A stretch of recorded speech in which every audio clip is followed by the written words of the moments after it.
that to our I will no Senate longer. President. Because there's pursue only questions, one Mr. majority President. leader at this time, Mr. President.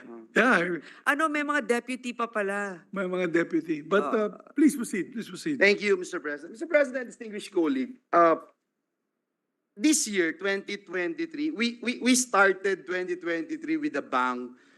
But unfortunately, sa halip na liwanag at saya na dapat sineselebrate natin yung New Year, Mr. President, kadiliman at stress yung sumalubong sa ating mga kababayan dun sa naiya noong bagong taon. Malapit na po ulit matapos yung taon ngayong 2023, kaya gusto nating malaman sana, Ginoong Pangulo, kung ano po yung plano ng DOTR upang maiwasan yung mga ganitong pangyayari. Napakalaki po nung economic cost ng power outage at malaking dagok din ito sa reputation ng ating bansa, lalo na po sa larangan ng turismo. Bukod pa po dito, walang katumbas syempre, Mr. President, na salapi ang dulot na stress at pangamba sa ating mga kababayan. Which means, Mr. President, distinguished colleague, yung power outage in NAIA did not just happen once, Mr. President. It happened again in May 1, Labor Day. In June, nangyari ulit. And these are just reported incidents, Mr. President, distinguished colleague. Hindi pa na-report yung iba na nabanggit ng mga nakaraang hearings. Mr. President, during the hearings on NAIA power outages, we discussed its privatization as a possible solution to this problem.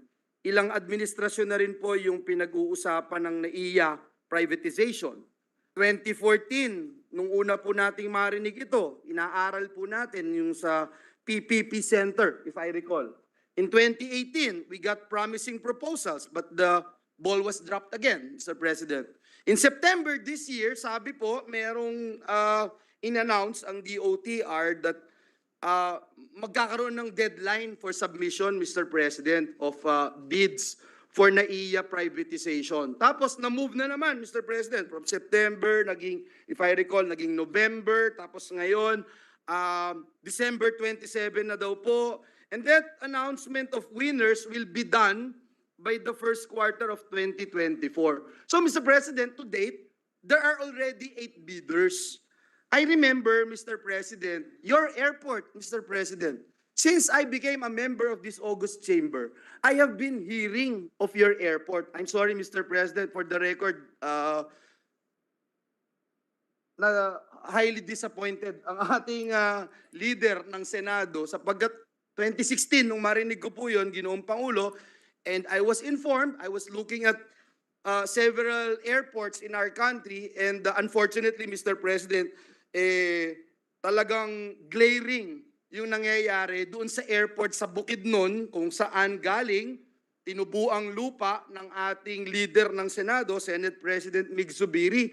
9 bidders po yung nandun, March 2023 pa.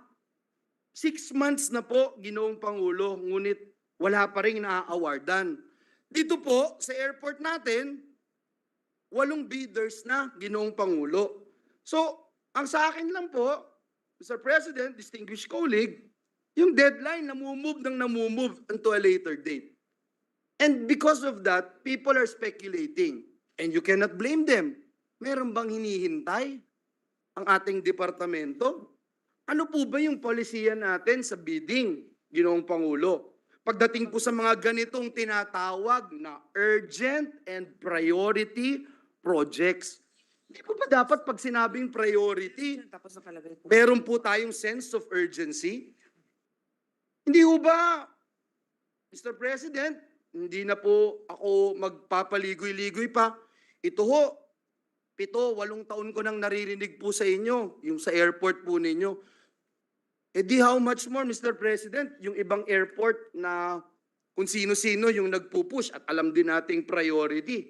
E kayo nga ho, yung airport nyo, meron na pong 8 bidders. Ang deadline was set since March 2023. E di lalo pa itong nandito po sa Metro Manila na kung saan lahat po tayo naghihintay ng kasagutan. So again, Mr. President, this is just one issue that I'd like to raise. It appears na parang may hinihintay yung ating departamento. Sino ho ba ang in charge nito? Ihintayin ba natin na pumuti lahat ang buhok natin dito bago mag-move itong priority projects na ito? Mr. President, is this a normal practice of the department to move the deadline when there are already bidders? So dito, 9 na bidders na. Dun sa Bukidnon, 9 bidders na sa Bukidnon. Dito, 8 bidders na. Hihintayin ba natin maka-20 bago tayo mag-proceed? Ito ho ba ay normal? Ano po yung hinihintay ng ating department to finally award dun sa winners? Why can't we just proceed dito sa mga deadlines na sineset ng ating departments? Otherwise, Mr. President, ito ay magiging malaking questionabling proyekto para sa ating mga kababayan. So I hope that we can get the right answers and clear answers, Mr. President. Otherwise, talagang ganun pala talaga, business as usual pa rin.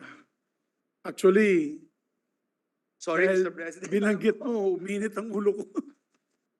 Usually, hindi ako, alam niyo naman ako, I'm Mr. Cool, hindi ako nagagalit. Pero, since binanggit mo na, sasabihin ko na rin, I actually had a meeting with the secretary. Secretary is a good friend of mine. We're very close and nag-meeting kami kanina. Hindi ko na nga binanggit yung airport secretary. I discussed with him other issues. Hindi ko na binanggit yung airport ko kasi akala ko tapos na-award na. Kasi yung usapan namin 2 months ago, in my office also, na-award na, i-award na. Sabi ko, huwag kayo mag-alala. Sen, i-award na. Let's put this in proper perspective so that the minority leader, the majority leader know about this. Since March, natapos na yung bidding. Okay, they're not waiting to bid. They have already bidded. Tapos na. Binuksan na lahat ng envelopes. Nalaman na yung mga bids. Okay.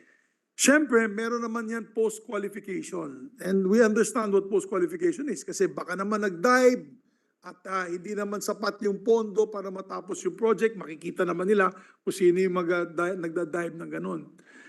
Okay po yan. Pero ang sabi ko nga sa kanila, I don't care who wins as long as it is awarded and we can finally finish the project because this is the last phase of the Bukidnon Airport, which I've been pushing since 2016, Mr. Secretary. Nandito ba yung CAP? May I ask the CAP people to stand up, please? All the CAP people to stand up.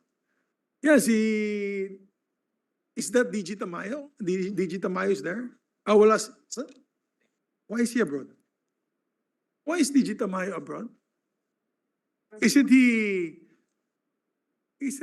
head of agency supposed to be here during the public hearings of your budget? Madam Sponsor, may I know why DG Tamayo is not Well, here? he's supposedly on vacation right now in the US. Oh, really? Should we also put their budget on vacation or their I approval know, of I the... mean, it's... How convenient that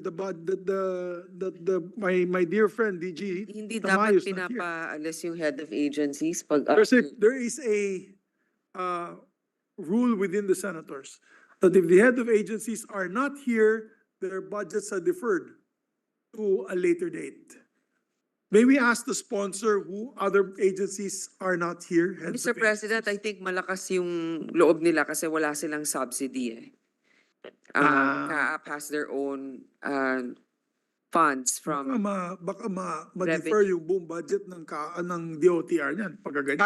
I'm not thinking twice, Mr. President. I can formally You know, move right now, Mr. President. Maybe you can hold that motion. Because, Mr. President, that is unacceptable.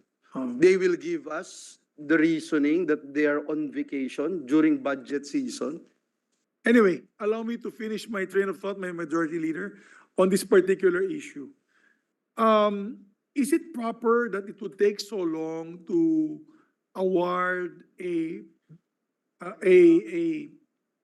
bidding or a bidder of this contract? That happened last administration, the tail end of the Duterte administration. I raised hell with then Secretary Tugade. Alam po ni Attorney Dan yan.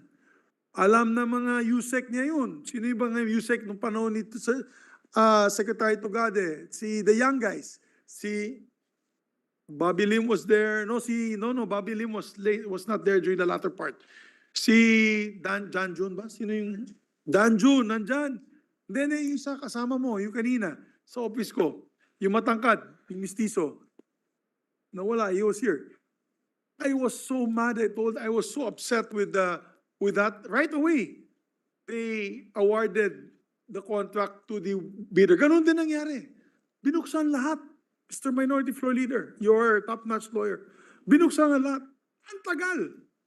Ano ibig sabihin po niyan? Diba there's ease of doing business ka kasi yung ease of doing business, pag tinanggalan mo yung transaction at yung request or requirement or whatever, nagkakaroon ng transaction.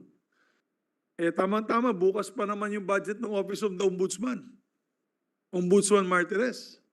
Now my point is, that is irregular as far as I'm concerned.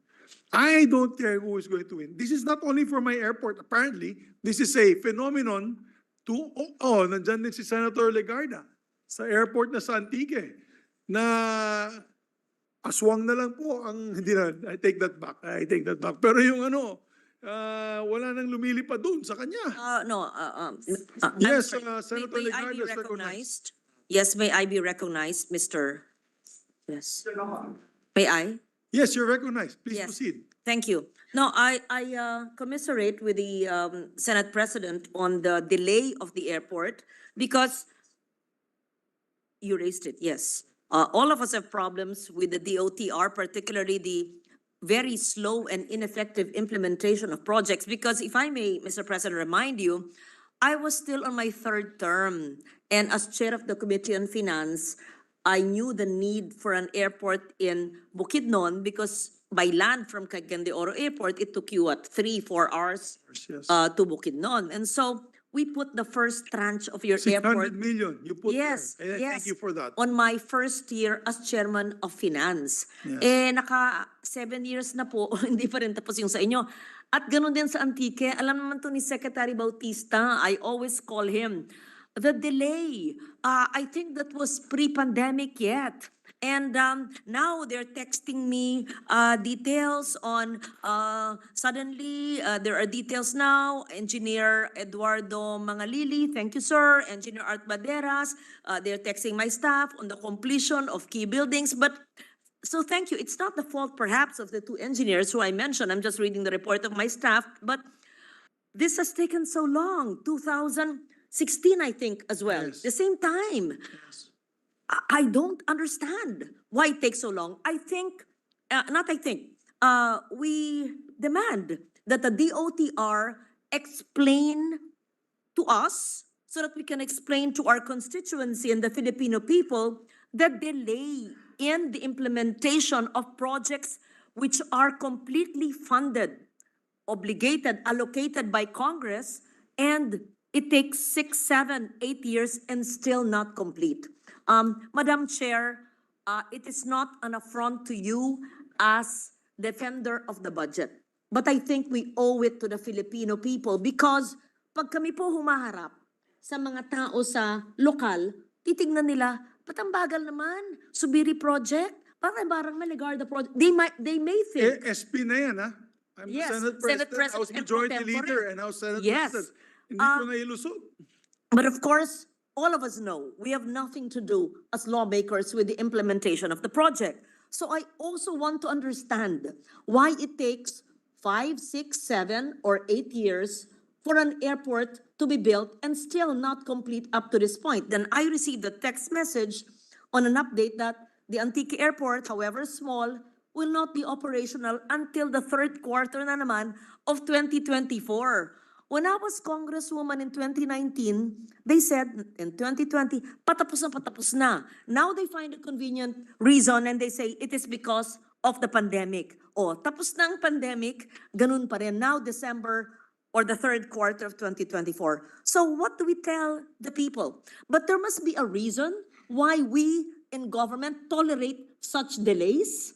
So yun po ang gusto ko malaman. So I second the manifestation of the Majority Leader and the Senate President on the explanation of this very important department of government that is in charge of ports and airports and transportation and all of that to explain to us so that we may also communicate that to the people who are waiting for such services. So thank you. I know I didn't have the floor, but I was quietly and patiently listening, and I was not going to put it on record because, to be fair, Secretary Bautista is trying his best, and it was not all the while during his term.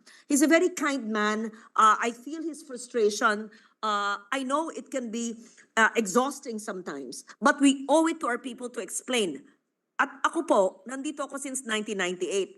Ang palagi pong problema, sa maraming problema sa gobyerno, isa na yan sa pinakamalaki. Hindi lang po ngayon, Mr. President. Dati pa, DOTR. Hanggang sa sa unang administrasyon, mga airport na naglaan ng pondo, hindi ko nababanggitin kung sino ang secretary noon at inong administrasyon, sabihin nila baka blaming, tapos hindi na natatayo yung mga regional airports. Eh bakit ganun? Hindi sa walang pera, hindi sa walang need. Naglagay ng pera kasi na-vet, kasi may pangangailangan. Hindi lang na itatayo. May problemang malaki. Okay, thank you, So, Mr. happy- President. Thank you. Yeah. No, thank you. May I just continue, dear sponsor. Thank you very much, Madam Senate President Pro Tempore. And I apologize the use of the word aswang. I'd like to withdraw that on the record. But it just shows our frustration. I was just very angry earlier. And we just need to be able to fast track these projects. So what are our commitments, Madam Sponsor, for these ongoing projects that are very important in nature?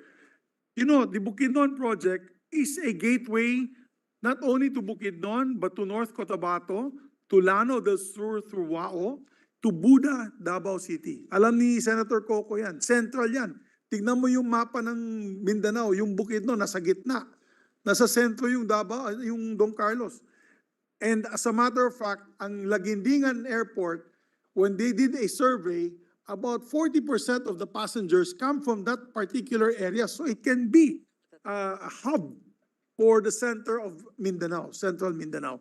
Kaya, Madam Sponsor, ano ba talaga mangyayari dyan? Once and for all, kailan po nila i-award yan? Tapos na yung bidding. Please don't tell me there will be a failure bid because I'm really going to blow my top. We've been waiting for 6 months. Can they be awarded as soon as possible time?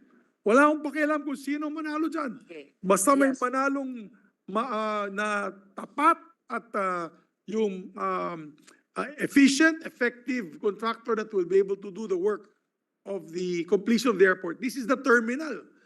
We have no airport without the terminal. Pwede ko lagyan ng bahay kubo dyan. Ako nagagastos. Pero yung terminal, kailangan natin dyan. Mr. President, there are three distinct questions here. Number one, NAIA. Number two, Bukidnon. And number three, Antique. Okay. Yes. So let me take it up one by one. When it comes to the NAIA one, according to DOTR, there are two bidders have requested that the bid submission date be moved 1 month from December 27 to January. Requests are from foreign prospective bidders who are saying that considering the magnitude and scope of the project, they will need additional time to do due diligence, secure approvals. And then, however, as chairperson of the Public Services Committee, I would rather not see any deadlines moved. Because it's been moved so many times. Why are we accommodating these particular two? Wag naman natin sa hayaang ma-postpone hanggang hindi na naman ito matuloy. Kasi eventually, mas mata-turn off yung mga magpa-participate. Bakit yung mga nakapag-submit na, nagawa nila, samantalang ito, iintayin pa natin. So, December 27. So apparently they're not moving anymore the deadline. It's already December 27, Mr. Bobby Lim? Okay, yes, okay. So, Mr. President, if I may, because I raised that question, you are not moving the deadline anymore, Mr. President. Is that the correct answer that we are getting from the department? Sir, they're sticking to the original Sticking deadline. to the original. Oh, kasi kung Thank you, Mr. President. Thank you for asking that, Majority Leader. In fact, Because I- they're not just liable to the legislative branch, but to their own executive branch because the President already said, bilisan na natin ito. Yes, and just to point out, Mr. President, I think it's a matter of policy. And that's why I'm asking and raising this particular question, because it's a matter of policy. We cannot have a policy na pwede all of a sudden we just move deadlines, Mr. President, considering na meron ng mga nag-bids, parang ine-extend natin, it gives a wrong perception that we are waiting for someone else to come in, Mr. President. So I just wanted to raise that and put that on record, na it will no longer be moved and we will proceed with the deadline set by the department. Yes, I agree because we don't want changing goalposts in the middle of the game. That's exactly we want, diba, predictability also. So anyway, going back to the Bukidnon Airport, apparently Secretary Jimmy already spoke to our Senate President and they committed to award it within this month. So that should take care of that. I think there were some misunderstanding there.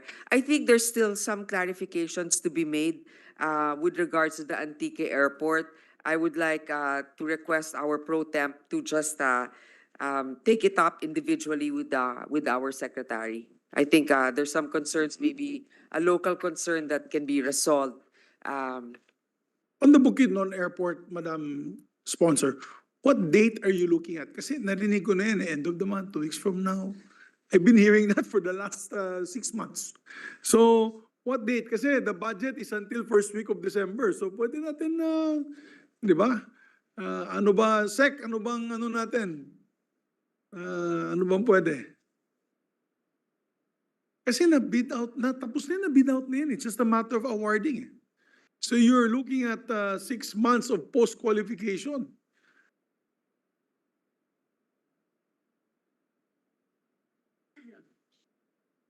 Magkano bang Office of the Secretary na budget, Madam Sponsor? Madam Sponsor, magkano ang Office of the Secretary budget? 171.8 billion. That's for what use? For what is that? To be utilized for? Personal services, capital outlay, what is? Office of the Secretary, 140 lang. Meron real, ang total 170. For the Office of the Secretary, ang kasama, rail, roads, and maritime. Hindi, sa office lang niya. Yung office lang ni... Sa office lang ni Secretary. Secretary, magkaliwaan tayo. Pag hindi na-release yun, lipat namin sa Coast Guard yung pondo mo as CIF. Pwede. Wala talagang breakdown na ganun, kaya nag-yes si Secretary. Hindi natin nakikita yung breakdown. I'm just kidding, Secretary. You know my frustration, Sec. You know, I just want the President to finally inaugurate it. That was a campaign promise in 2022. It's now my campaign promise in 2025. So please don't make it the campaign promise for 2028 because hindi bang presidente na mag-turn over niyan? No, that was a campaign promise. That was ano pa? No, that was my campaign promise. So, yun lang, Secretary. So, when can we, you mentioned earlier, November, was it November 15 or 2 weeks from now? Sabi ng attorney mo, Attorney Dan, ano bang pwede natin ibigay dyan? Para for the record. Let's put it on the record. As I can hear, Mr. President, the Secretary saying end of the month. End of the month. No, what day end of the month? Kasi APPF tayo dyan. End of the month 2023, Mr. President. Not End of the month. 2023. Which month? This month. So end of November. November this year, 2023. Seka, do you swear to tell the truth, the whole truth, and nothing but the truth, so help me God? Do you want to put that on record? We will suspend rules with the permission of the minority leader. He agrees. Session that rules are suspended. May we hear the answer of the good secretary when that will be finally awarded the last phase of the Bukidnon project. Madam Sponsor, we suspended the rules. You can allow the secretary to sit down for a few minutes Okay, yeah, to take your time. give his commitment. Your Honor, November 30, November 30, of which year, Your Honor? 2023. 2023. So maraming salamat, Secretary. We hear that loud and clear. So, Tapos na po. Madam Sponsor, you're recognized. Thank you. Thank you very much for that. I'm doing this not only for my constituents, but for the rest of Central Mindanao. Matagal na po ito, and this is only, not only for this project, but for all projects, Mr. Secretary, I suggest you review the policies for that because nagkakaroon po na tayo ng black eye. Meron akong project for Kaibigan to expand the Kaibigan Airport because I'm looking out for my region. This Kaibigan Airport expansion, with due respect to the DOTR, I'm going to ask the DPWH, who's the next agency, to be the one to implement it. Asensya na lang po. Yes, Senator, with the permission of the sponsor. Just Senator because Quezon. I feel your pain. November 30 is a holiday, so they'll award on a holiday. Tama, Bonifacio Day. Bonifacio Day. Well, with the honor before November 30 naman siguro yan. Sir, Thank you, Miss- thank you. Yes, sir, Madam Sponsor. Yeah, Mr. President, there's no need actually for you to remind us that it's just a very local concern. In fact, connectability in the Philippines is really important to also boost our revenue, tourism, diba, and even local travel. Okay, That's correct, Madam Sponsor, because our plan sana is to expand the Kaibigan Air, because I'm looking out for my region as Senator Joel is also looking out for his region. The others here are looking out for the regions. Imagine you can fly to Bukidnon on a Thursday and then proceed by land to Kaibigan Island, enjoy the beautiful Kaibigan Island on the weekend, and then fly home to Manila from Kaibigan Island. That's the whole idea. Alam ni Yusek Lim yan because he used to be with tourism. Diba? That's the best interconnectability of all these areas. Interoperability, interconnectability. So that's the reason why we're doing it. It's not for personal concerns. It's for tourism to come in, more investment opportunities. I remember when the good sponsor went to campaign in Bukidnon, what did she tell me? Ang layo ng probinsya mo, Migs. Remember, he told me that. Ang haba-haba ng biyahe namin. So, buti sa eleksyon lang ako nakakabisita. So, she told me that. But you know, that's true because if you're coming in pa from Laguindingan, it's a 4-hour travel to Maramag, my hometown, 4 hours. And 2.5 hours to Malaybalay. Kasi mas malayo na yung airport from Lumbia. Kaya, sana maawa naman po kayo sa mga tao na nakatira doon sa mga lugar na yun. It's about time we have an airport as well that is functioning. So yun lamang po. Thank you, Secretary. Maraming salamat. Buhay po kayo.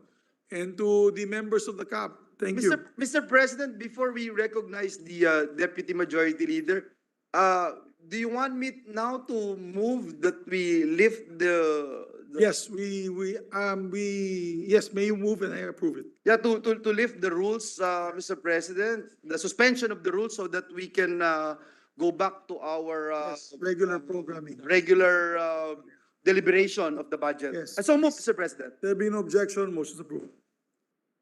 Yes, Mr. President. And I'd like to thank the minority floor leader for allowing me to do so. Yes. Yes, Mr. President, now that we are all talking about the airports, I remember also few years ago when I was the one defending the DOTR that we also added, we put up some funds for the Davao Oriental Airport in Mati. That's very important, Mr. President, because that area, Davao Oriental, Davao de Oro, or Compal before, Surigao del Sur, it takes about 3.5 hours from Davao City. And those areas are very nice tourism areas, Your Honor. And we, from what I remember, we already allotted funds for the development of the expansion of Mati Airport. So I would like to also request the DOTR to put this also on the program because I think this will greatly help the tourism and the economic development of that region, Your Honor. Thank you, Mr. Thank you President. very much. Mr. President, I'm happy to say to our Vice Chair of the Committee on Public Services that there's about 100 million pesos that's allotted for the development of the Mati Airport. Thank you, Mr. President. Thank you. May runway na po siya? May runway na po siya, no? Meron na. Wala pa. Wala pa?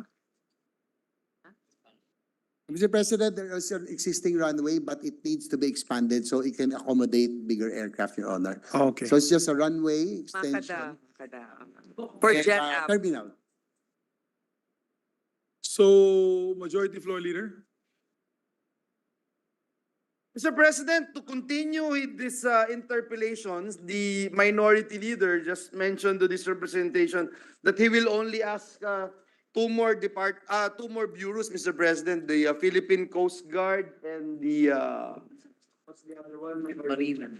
And the Marina, Mr. President, to continue his interpellations because he will be asking questions also to the Department of Energy and the DPWH. Yes. I move that the minority leader be recognized, Mr. President. Our distinguished Minority Floor Leader is recognized. Thank you, Mr. President. But with the development with CAAP, allow me to insert a few questions for CAAP. About the presence of the heads muna, is the head of the Philippine National Railways here with us? Walang pakialam.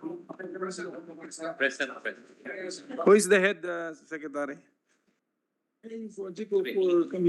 Regino.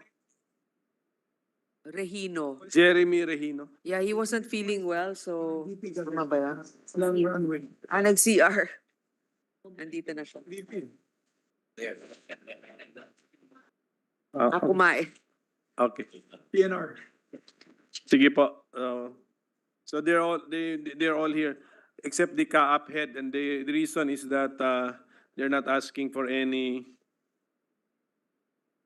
hindi to subsidy, but is this a subsidy? When CAAP asks for a budget, is that a subsidy or a regular programmed appropriation?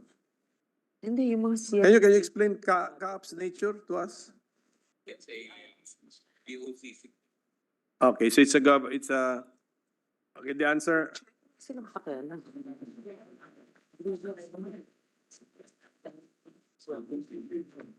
The answer is it's a subsidy. So for this year, 2023, we gave CAAP 100 million in subsidy.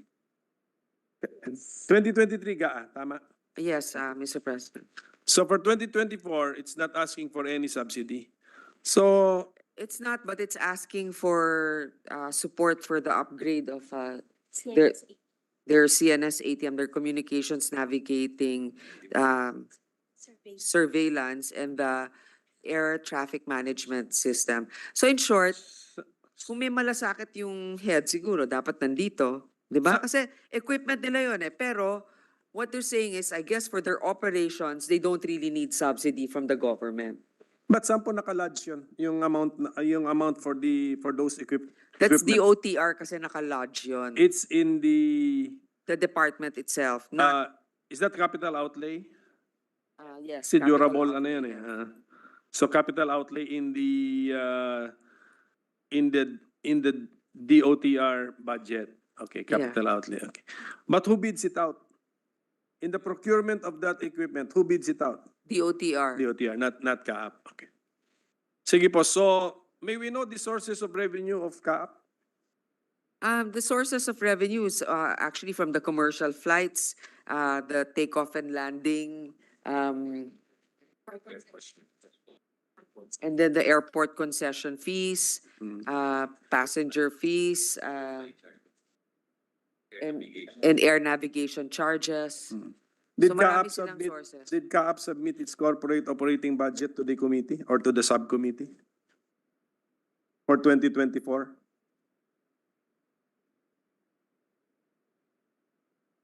The corporate operating budgets for 2024 have not been approved yet, has not been approved by the board. Okay, can we ask, when is it expected to be approved by the board? November 22. Sige. So can I just make our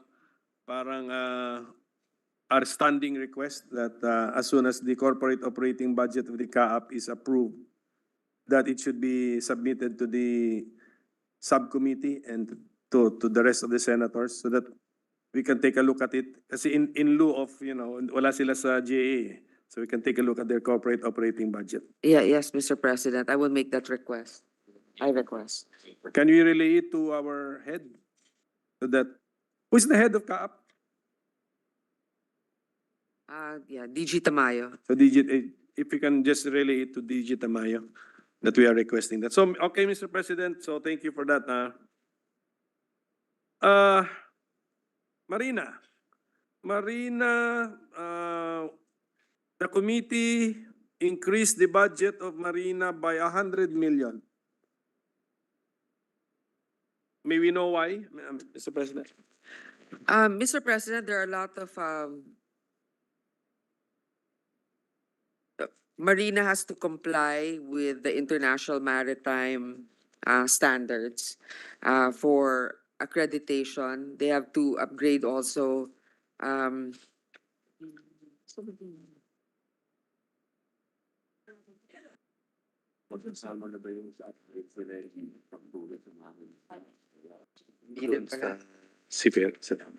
nabangga. Ano ba yung plano ng, For the ILO commitments, Mr. President. And then, ano kaya? Ano ulit yung nabangga?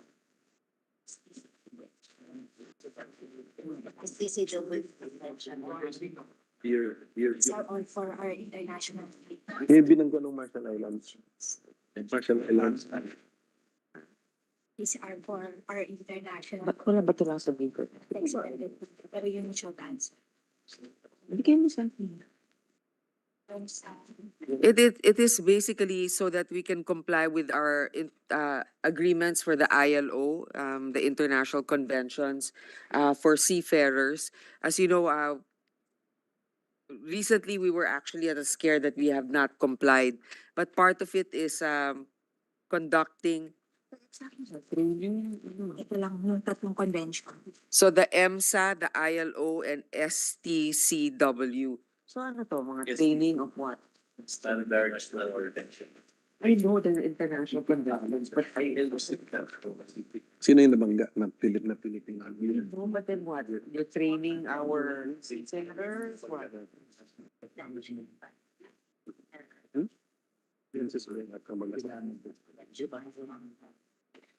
Teka, sige.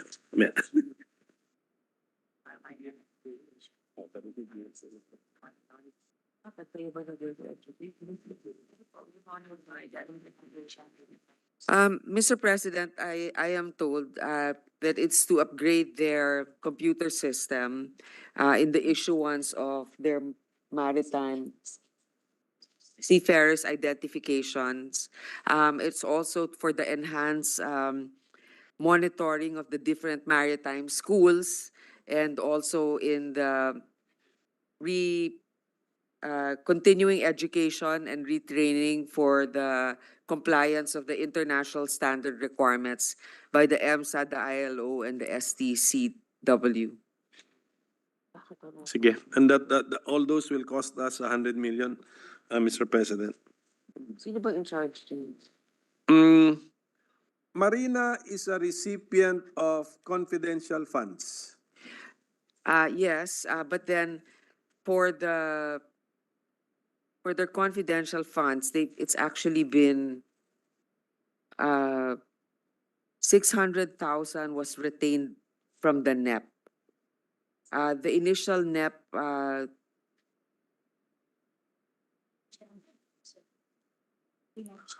Yes. we just retained the 600,000. How do we justify that, Mr. President? If we if we apply the joint circular, Marina, civilian agency, so you could only be entitled to confidential fund, but it should be because you conduct surveillance activities for your operations of the mandate of your agency. So is that justifiable? It's for the surveillance of shipping companies, operators, maritime education and training institutions. The confidential fund is necessary for the conduct of delicate and confidential surveillance activities. This is critical in ensuring that they're operating in accordance with existing laws. Marina is also in receipt of complaints against Marina accredited entities as well as employees of the agency on allegations of corruption. So investigations of which should remain confidential to ensure gathering of sufficient and relevant evidence. Entrapment operations, conduct of entrapment operations in coordination with the NBI or the PNP to support the result of surveillance investigations. I mean, I know it's still an amount not to be, taken for granted, but it's about 600,000 pesos. So, I'm not focused on the amount, Mr. President. I am focused on the concept. well, If conceptually we can accept it. Kasi kung lahat may corruption, di lahat hingi talaga ng confidential fund. Kung may corruption dito sa agency ko, I will. So, is Marina willing to waive the 600,000 confidential fund? Gusto niyo pa ba maging controversial na ahensya ng gobyerno for the amount of 600,000? Alam niyo naman civilian agency kayo na hindi naman kayo dapat mag-surveillance ng mga maritime schools. Ba't di niyo na lang kausapin officially? Ano bang problema? Why can you not officially communicate with the institutions under your jurisdiction? Mr. President, kasi ganito, may mga schools na they claim to have, to conduct classes, of course, so that they'll graduate competent seafarers. Pero actually, parang ghost classes lang ito. Hindi nag-a-attend yung iba. So, what Marina is actually doing is they're sending employees out to these schools to enroll. They actually have to pay for the tuition fees so that those will observe how those classes are being conducted if they are actually up to standard. Yun yung sinasabi nila ngayon. Of course, I will always yield to the wisdom of the majority if they feel that Marina should not have to include this in their confidential fund or their intelligence fund and just include this in Who's the their head of regular Marina, Mr. President? Attorney Fabian. Attorney Fabia. Yeah, don't you want to be cooperative and keep away from the controversy involving confidential funds, 600,000 po ito, which we are, in my opinion, we are granting to an agency not even qualified, even under that joint circular that we are using, Mr. President. So, binibigyan ko lang na first crack actually yung agency to say that we are waiving it and we don't want it. So Yes, that's they are. the first crack. But if they insist, then siguro we will just have to make a policy decision, Mr. President. Mr. President, they already waived it. Congratulations, So, sir. Thank A good example. Thank you. Good example, Attorney. Good example. Thank you very much. Okay, so- We are not after the amount. It's the principle that we're after. Abogado pala, so kumpanyero natin yan. Alam niya, he knows what we're talking about, Mr. President. So, okay, Marina, meron lang akong phoned-in question kasi. Yung may collision tayo, yung Dirin and Marshall Islands registered vessel. Do we have programs how to assist the victims, the Filipino victims or the Philippine registered ships? Are you familiar with that incident, sir? Anong petsa yun? October 2, 2023, in an area beyond the Scarborough Shoal, may tinamaan po dun si MV Dirin ng isang princess. I know that they're already investigating this together with Singapore, di ba? Do we, Can you clarify again what area, Mr. President? it's beyond our territorial waters. It's beyond Scarborough Shoal. Yeah, within our EEZ, if I am not mistaken.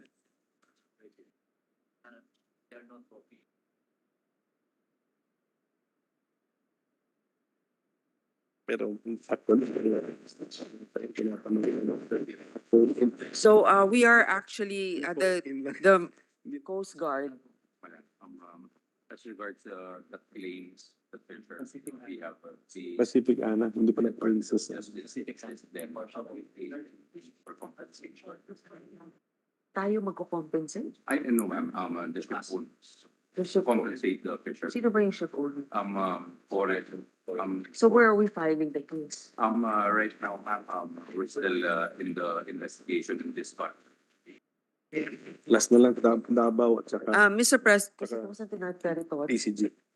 It's beyond the Philippine territory under international law. It's in our exclusive economic. Mr. President, right now, they were, the victims or the family of the victims were referred to the Department of Justice so that they can be able to be granted some compensation for what happened. But at the moment, it's still being studied what route to take because it is beyond our territory, but it is within our exclusive economic zone. The victims are Filipinos. Yes, So Mr. I think, so Marina does not have a program to help in these kinds of situations. No, because it Okay. more like Coast Yes. Guard nga is the one that. Okay lang, just to clarify, basta the answer is this is not within their jurisdiction. Opo, is the Davao International Airport Authority here? It's asking for, are we hearing that also right now? The Davao International Airport Authority? Meron yata siyang, The general manager of the Davao Airport Authority is not present, Mr. President. But if it's a general question on the airports and the status of No. the, it is receiving budgetary support to the tune of 121 million pesos. Yes, yun na nga. they are requesting a budgetary request because when the Davao International Airport board was convened, Hindi pa po nakukonfirm wala. Kaya kaapat po ang suspend. Kaapat po na po. hindi pa pala nakaka-appoint sa Davao Airport Authority. So wala pa mga board members. So kaap pa rin yung gumagastos sa kanila. So yeah. So the request was made not by the board, but who made the request? We have a 121 million budgetary support appropriation. It's the interim general manager. Kasi for the longest time, Davao International Airport Authority has not been asking for budgetary support. Parang first time yata to in a long while so ang question is what happened? What has happened? What is it for? Kita naman sila doon.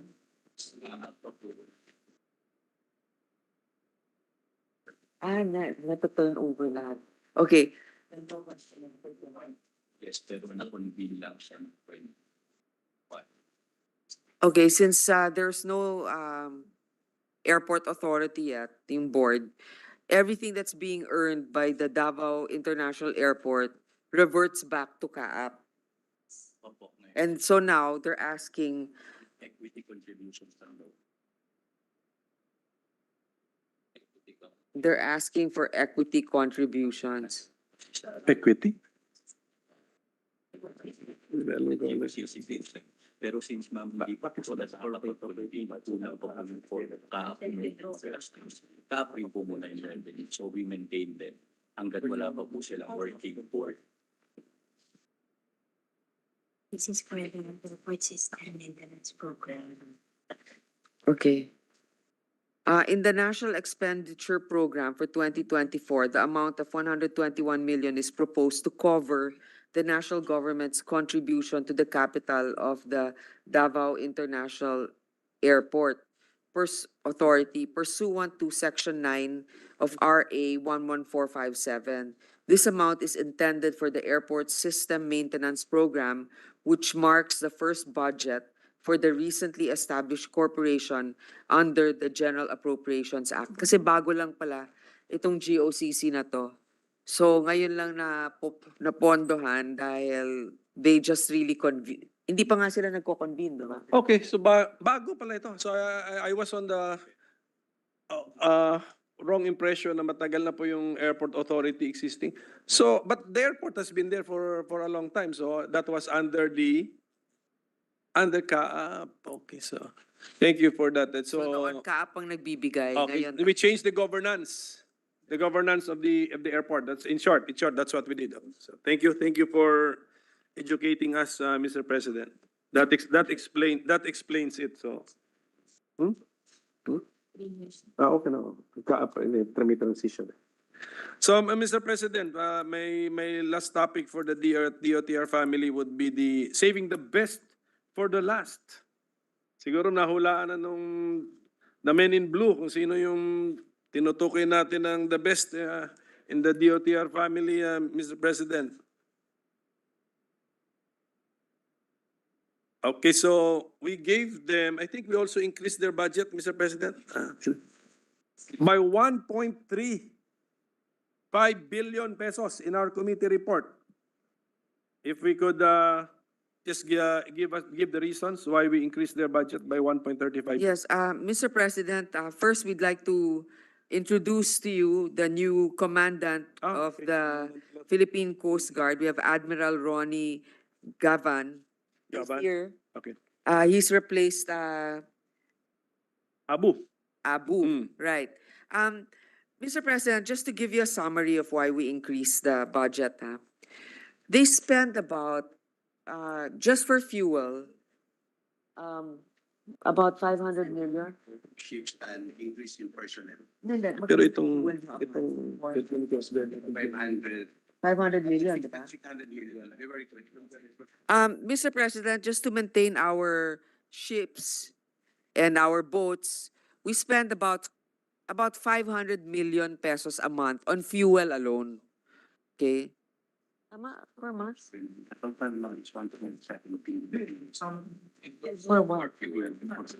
For what? I'm sorry, 1.7 billion for fuel alone. Okay, yun na yung ginagasta natin. a month?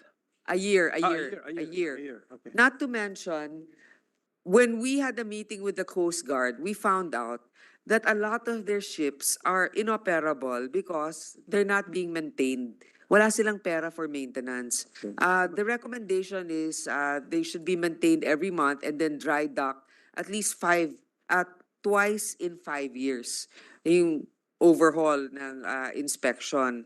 So, actually, the Senate gave the most increase in their budget given the scenario that we have right now in the West Philippine Sea. Sila yung ating first line of defense doon. Eh kung wala namang gasolina para patakbuhin yung mga barko nila, walang mangyayari. Hindi tayo makaka-inspect.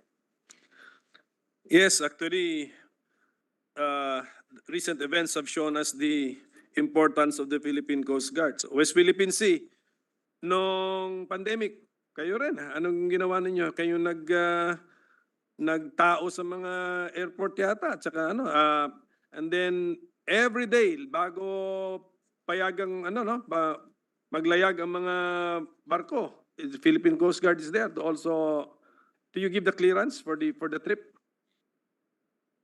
The ship, Your Honor. Inspect and give the clearance, siguro. By the ship owner certifies the ship operator certifies it. Yes, the Philippine Coast Guard certifies the seaworthiness of the vessel Is and the- also checks for the certificate of what yung mga anong tawag doon, captain certificate ba yan? The master's state department. Okay, mga safe departure checks. Lahat yan, bawat mga port, Yes. meron talagang Coast Guard. And that's every day, every trip. Every single Are you involved in every trip, every day? They, Philippine Coast Guard. yeah, they have to get clearance from Tama. them. Tama yan, di ba? Tama. Ganun. So that's why, ganun nga kayo ka-critical. Sa kada port natin, kada coastal area natin, andyan si Coast Guard, and then all the way to the West Philippine Sea. And then, I think even the Philippine Rice, if I'm not mistaken, dyan, Admiral. So I agree, Mr. President, with the focus on the Philippine Coast Guard. So, and I think they have earned the trust that we are placing on them, Mr. President, with their track record. Meron lang tayong konting sablay. Is the head admiral? Are you called the admiral? The admiral. Yes, sir, Mr. Admiral Gavan. Meron tayong mga COA findings. Just please address them. Hindi ko na lang isa-isahin siguro to. Nagugulat lang ako because there's a finding here na it is about your relationship with Petron. Can we describe what is this relationship with Petron, Mr. President?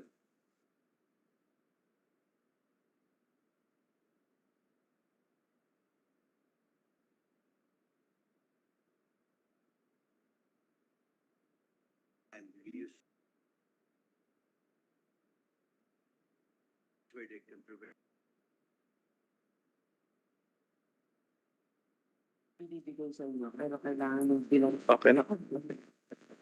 in time sa kotse.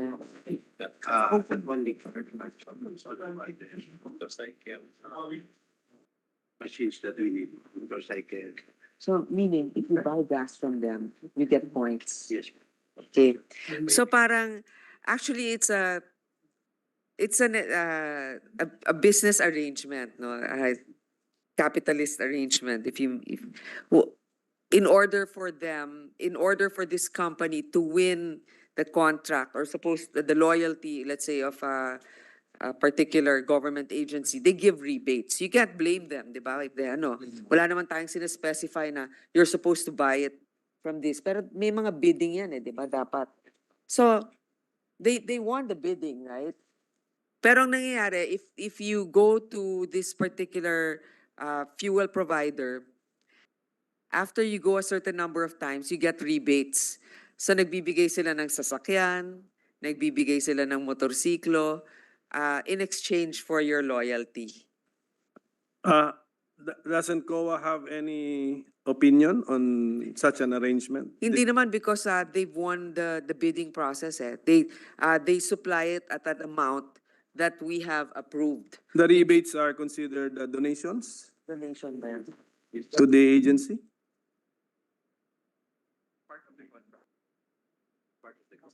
Contract yun. Kaya nanalo sila ng bid. Not necessarily. Ano yan? Ano yan? Findings ng plan especially dates we could have been purchased with OP authority because all details are purchased with DBM authority rather. Pinsa rebate ko tumagaan. Nag-explain sa Ano? Okay.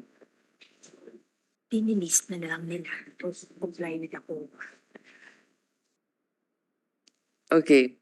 So the vehicle, as an initiative of the command to comply with the requirements and recommendations of the auditing body, the PCG returned the Toyota Land Cruiser Prado to Petron Corporation and subsequently received it from the vehicle supplier. On August 4, 2023, the amount initially allocated for the acquisition of the Land Cruiser Prado was reverted to the PCG accounts as rebates in the amount of 4,999,000.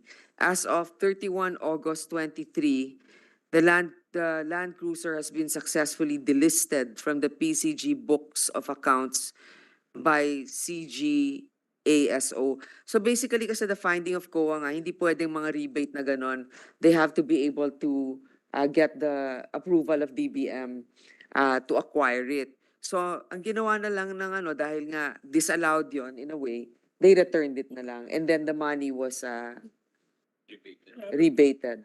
Yeah, given to them. So under a rebate system, PCG has in effect some additional sources of revenue. We can put it that way. Cash, additional cash yun. Capital out. It's not cash. Is that cash? Ah, The company produce the things that we. It's But- that point. parang points lang, kunyari ang nilabas mo lang talaga 10,000 pesos pero pag bumili ka let's say sa isang department store, yung 10,000 pesos mo na yon will be equivalent to another let's say 100 points. You can buy something, you have that to use it to acquire from the same place, let's say fuel. You have an extra, let's say 100 pesos out of the 10,000 that you spent. So thank you for that explanation. Medyo na pipicture ko na yung what is the relationship. Pero Admiral, ang gusto ko lang sabihin, ano po kayo you are you are a trusted government agency. Now is the time to tell us what you need, what you want. Makikinig ang Kongreso sa'yo and most likely will grant it eh. Okay? So, huwag na tayo dumaan sa ganun. Sayang na nagkaroon pa tayo ng finding doon. Sana wala na sana tayong pinag-uusapan. So, okay, let's just be careful because let's not, in any way taint the very positive image of the Coast Guard right now. Okay? Demanding kayo sa mga sa past. May mga memory din ako na medyo may mga insidenteng hindi maganda. So, kung pwede wag na tayong mabalik dun sa ganung panahon. So, we wish you all the best. Basta, mark my word, minority ako. I'm telling you, kung anong majority gustong tulungan ka, pati minority andito po ready to help the Philippine Coast Guard. Take advantage of this fact. Thank you. Thank you, Mr. President. Thank you to our sponsor for her patience and perseverance and endurance also. And the Secretary. Thank you, Mr. Secretary. Thank you. Yung advice ko na lang sa iyo, sir, medyo masyado kayo mabait eh. Kailangan konting bagsik sa departamento nyo, Secretary. Salamat po and we wish you also all the best, Secretary. Thank you to our minority leader. Next to ask or to interpolate is Senator Risa Ontiveros, our deputy minority leader. Teka, 1 minute suspension, please. Session suspended.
issue for the continuation of the budget hearing of the OTR, the sponsor recognized and likewise to interpolate is our Deputy Minority Leader, Senator Risa Ontiveros.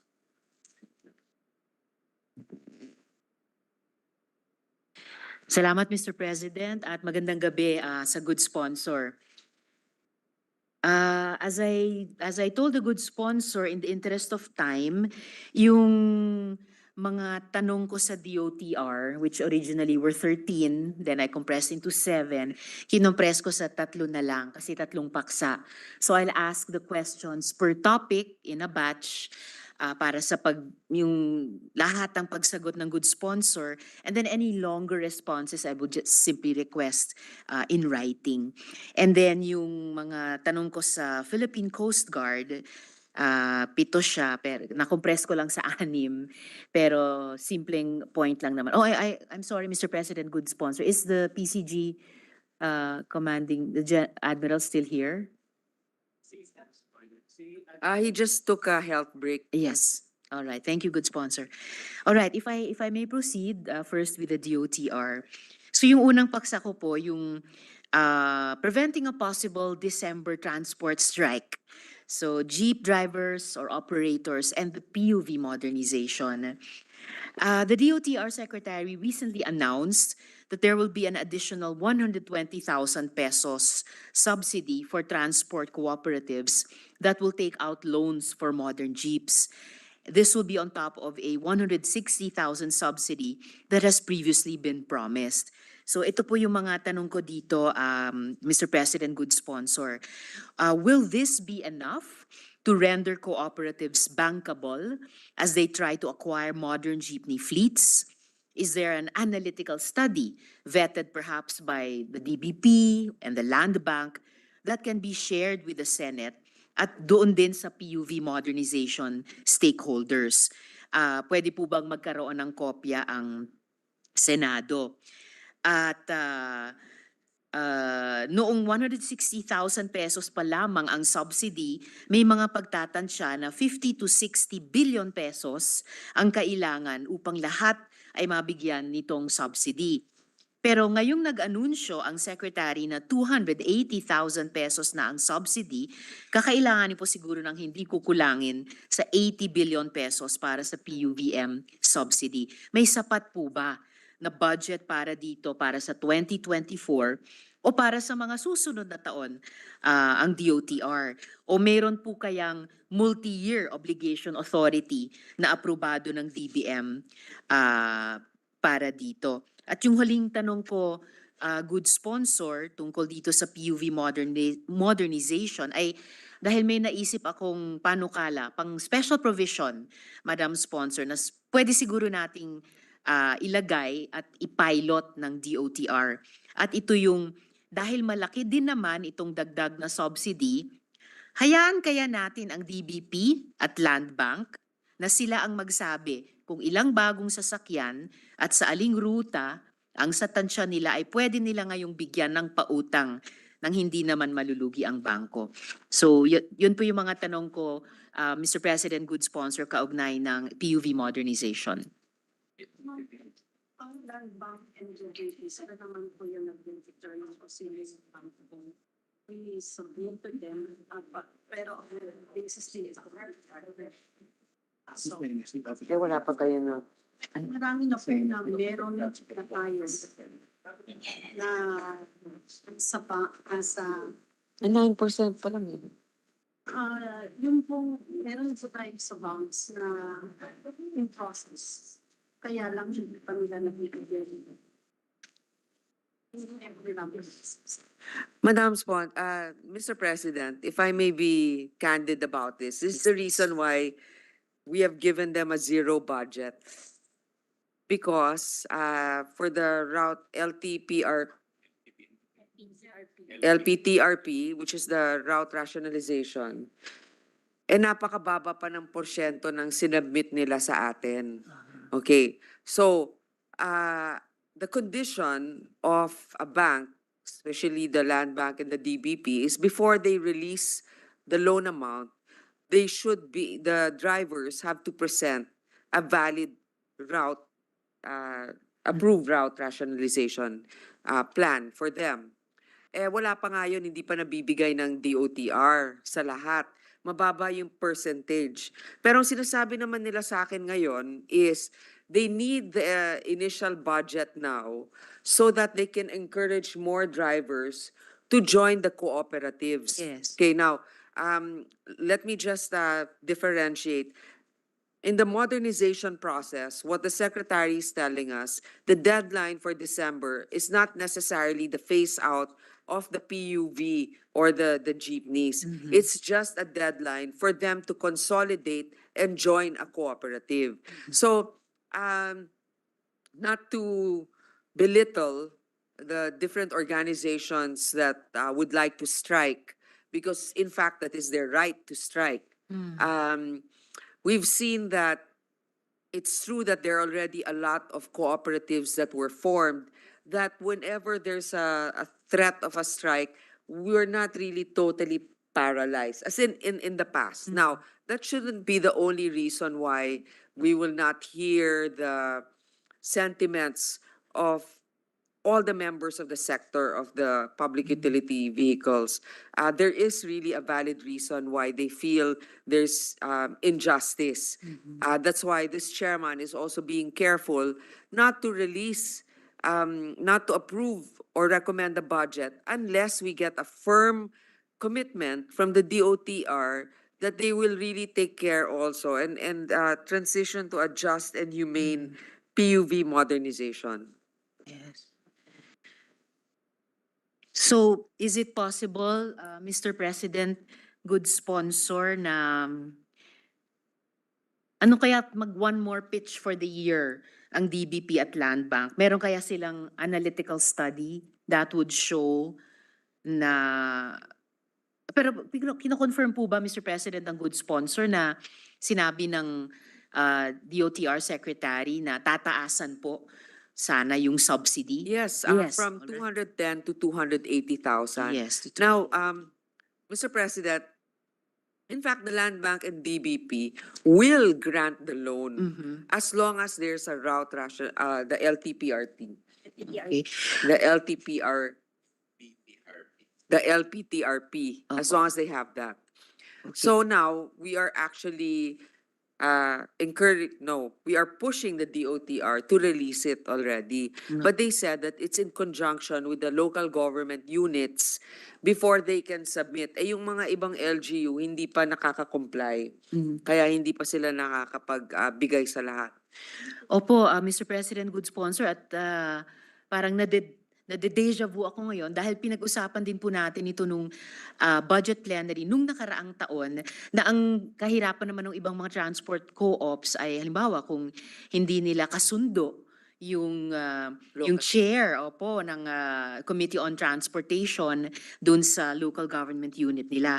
So just to try to push this one more time in this topic, ano kaya kung pati yung pag-generate ng LTPRP somehow ay kung papayag, yung dalawang bangko, ang DBP at ang Land Bank ay somehow in partnership sa LGU, sila ang mag-generate nun. Dahil dun sa naisip ko pong panukala na pang special provision na pwedeng ipilot ng DOTR, ay yung dalawang bangko ang magsasabi kung ilang bagong sasakyan at sa aling ruta sila dadaan. At ito ay magiging laman, ilan sa mga elementong laman ng LTPRP. Ano ito pong tingin ng department I doon? think hindi pwedeng mag-determine ang Land Bank or DBP and approve it kasi that's not naman their core competence.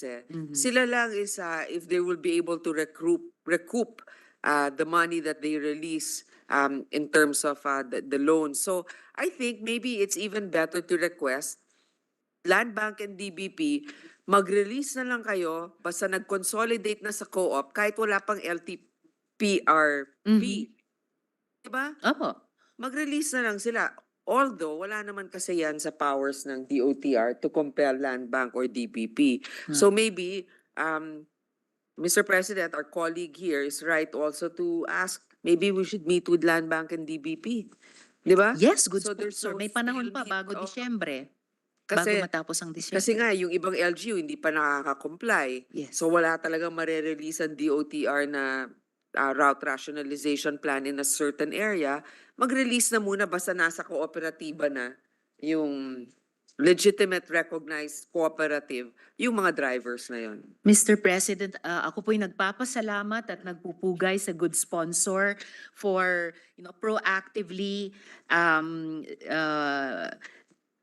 thinking aloud about this idea with this representation and being open to provide the leadership for this one more try within the year 2023 bago mag-Disyembre, bago posibleng magkaroon ng transport strike, bago magpasko, and to really give this quite good idea of PUV modernization one more push. And siguro po, Mr. President, isubmit ko po sa good sponsor in writing yung last element pa po dito sa ideyang ito. Pasensya, hindi ko po nasabi agad in the effort to compress the questioning, ay ang gobyerno na muna ang magmay-ari nung mga jeep. And then para matest lang ng mga transport co-ops, viable pala ito. And then mas may konfiyansa sila to take out the loans from the banks, pwedeng on a lease to own. Pero i-detalye ko po, Mr. President, I'll submit it to the good sponsor in writing in time for the meeting that she may call with the two banks at yung iba pang stakeholders dito, lalo na yung ating mga jeepney drivers and operators. Maraming salamat po. Thank you para- to our colleague for her interest in not just legislating but providing solutions also, administrative solutions. Salamat po, good sponsor, Mr. President. Pangalawang paksa po para sa DOTR, service contracting. Isa na namang walang kamatayang paksa natin mula pa nung pandemya. So, I understand that you proposed a 2024 Tier 2 budget for service contracting to the DBM, but it was rejected. Ano pong kakailanganin para yung service contracting ay maging bahagi ng Tier 1 kapag nag-propose naman ng budget early next year? So ito po ay pagkatapos ng budget call ni Presidente para nasa 2025. Pero anong kakailanganin? Legislation ba? At kailangan pa ba yun? Di ba yung service contracting bahagi na ng Philippine Development Plan? Good sponsor, Mr. President. To date, the department, DOTR, through the planning office, closely coordinates with the Interagency Technical Committee of the NEDA for the inclusion to the PDP as it is identified as one of the priority activities next year. So target timeline for the NEDA board is approval for it in the first quarter of 2024. So for 2024, we proposed 1.3 billion as committee amendment to fund the service contracting program. Actually, zero siya, di ba? Zero. Pero the Senate, we approved it. This doesn't only work here in our country. Kahit naman sa mga countries like Singapore, meron sila talagang mga subsidies na ganito. So PUV contracting is about 1 billion 225 1.2 billion. So sa public utility jeeps, 1.117 billion. Sa utility vehicle express contracting, 107 million. And then monitoring expenses, 75 million. So 1.3 billion total. Opo. And that would take you to the level of a Tier 2 pa rin o Tier 1 na po na programa or PAP? Tier 1. Tier 1. Well, maraming salamat muli, good sponsor, That's Mr. a President. committee Opo, amendment. I understand. But still, salamat pa rin for taking up the leadership on this. At kapag kasi makarry po ito sa budget para sa 2024, then it will make the point na hindi na kailangan ng legislation. Well, anyway, yung budget po ay isa sa pinaka-importanting mga batas na pinapasa naman natin taon-taon. And it will make concrete yung pagiging bahagi ng PDP ng service contracting. So, salamat muli para doon, good sponsor, Mr. President. At para sa huling paksa ko, para sa DOTR, tungkol sa LGUs at mga road routes papunta at sa palibot ng mga train stations. Ang DOTR po ba ay mayroon pa ring convergence program para sa mga kalsada kasama ng DPWH. Halimbawa sa mga kalsada nga na nasa palibot ng mga upcoming train stations or papunta doon. Magkano po ba ang ni-request ng DOTR para sa convergence program na ito sa DPWH at anong porsyento ng mga requests ng DPWH ay anong percentage ng requests ng DOTR ang in-accommodate ng DPWH? May master plan po ba para sa pag-layout at pagpinansya ng ganitong mga kalsada papunta at sa palibot ng mga stations para yung access sa stations ay namumultiply at para mas maraming pasahero. At ang gobyerno, hindi na niya kailangang i-subsidize yung future rail operations sa pamamagitan ng pag-utang. At huli, dito sa huling paksa ko rin, anong magagawa ng DOTR kung hindi ipaprioritize ng DPWH ang mga kalsadang ito? Good sponsor, Mr. President. Meron pong programa na tinatawag na katuparan. Kudos to the one who thought of this acronym. Talagang pinilit eh. Katuparan, kalsada, tungo sa paliparan, rails, and daungan. Hindi masyadong pilit, Madam Good Sponsor. Pwede na po. Sorry, ito, no?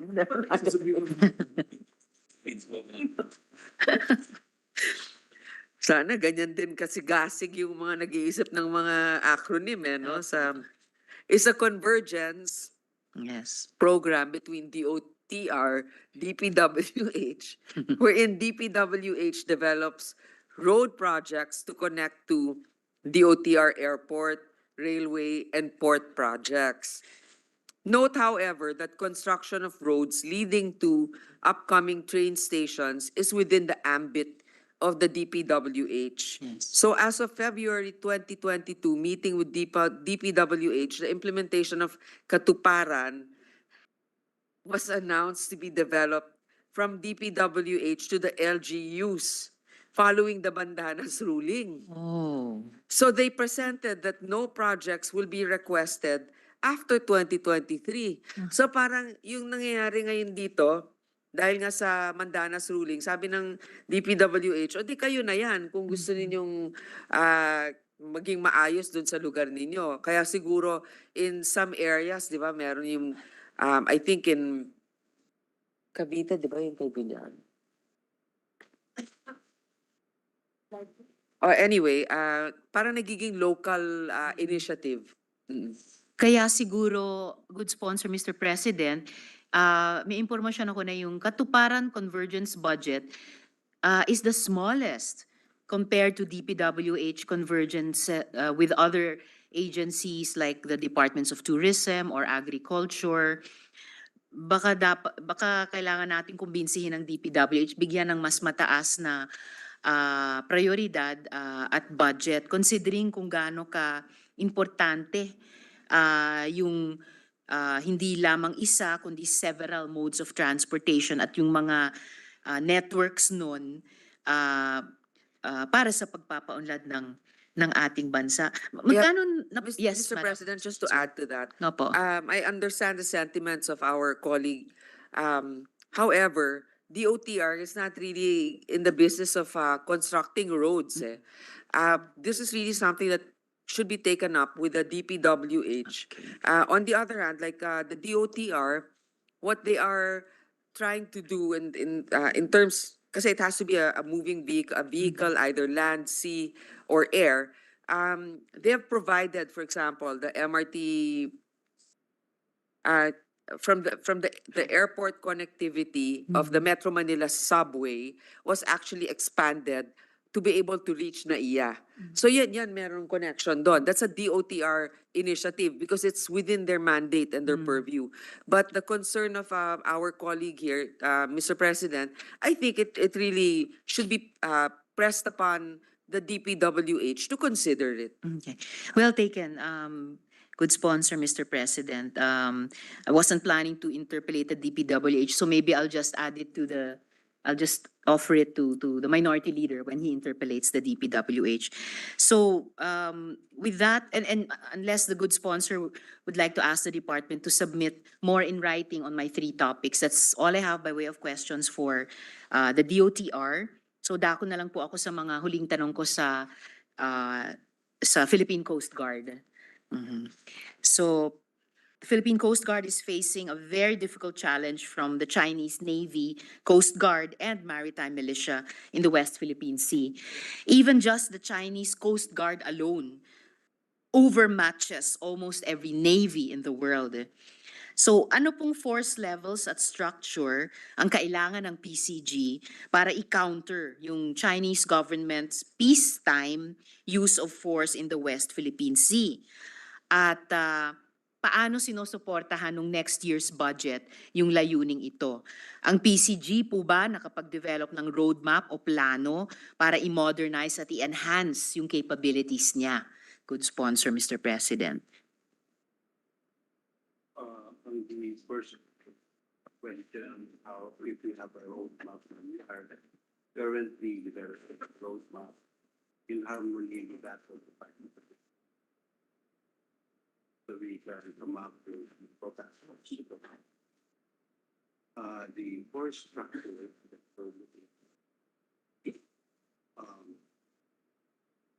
we have to have at least to that and it will interfere with that with that. So we can transition seamlessly. And do you add something? Okay, I will answer. Actually, for the one question, Apo. they are developing a roadmap together with the military, but they haven't really produced one yet. When's the deadline? It's a work in progress. The work. Kailan ang deadline? The Oh, it's really a work on progress. I mean, we're actually late in the game, but at least they're doing it now. But number 2, how are we able to maintain the security in that area? As I mentioned, we increased the budget of the Philippine Coast Guard. This is the initiative of the Senate because they need about the total budget of the Philippine Coast Guard is 27 billion.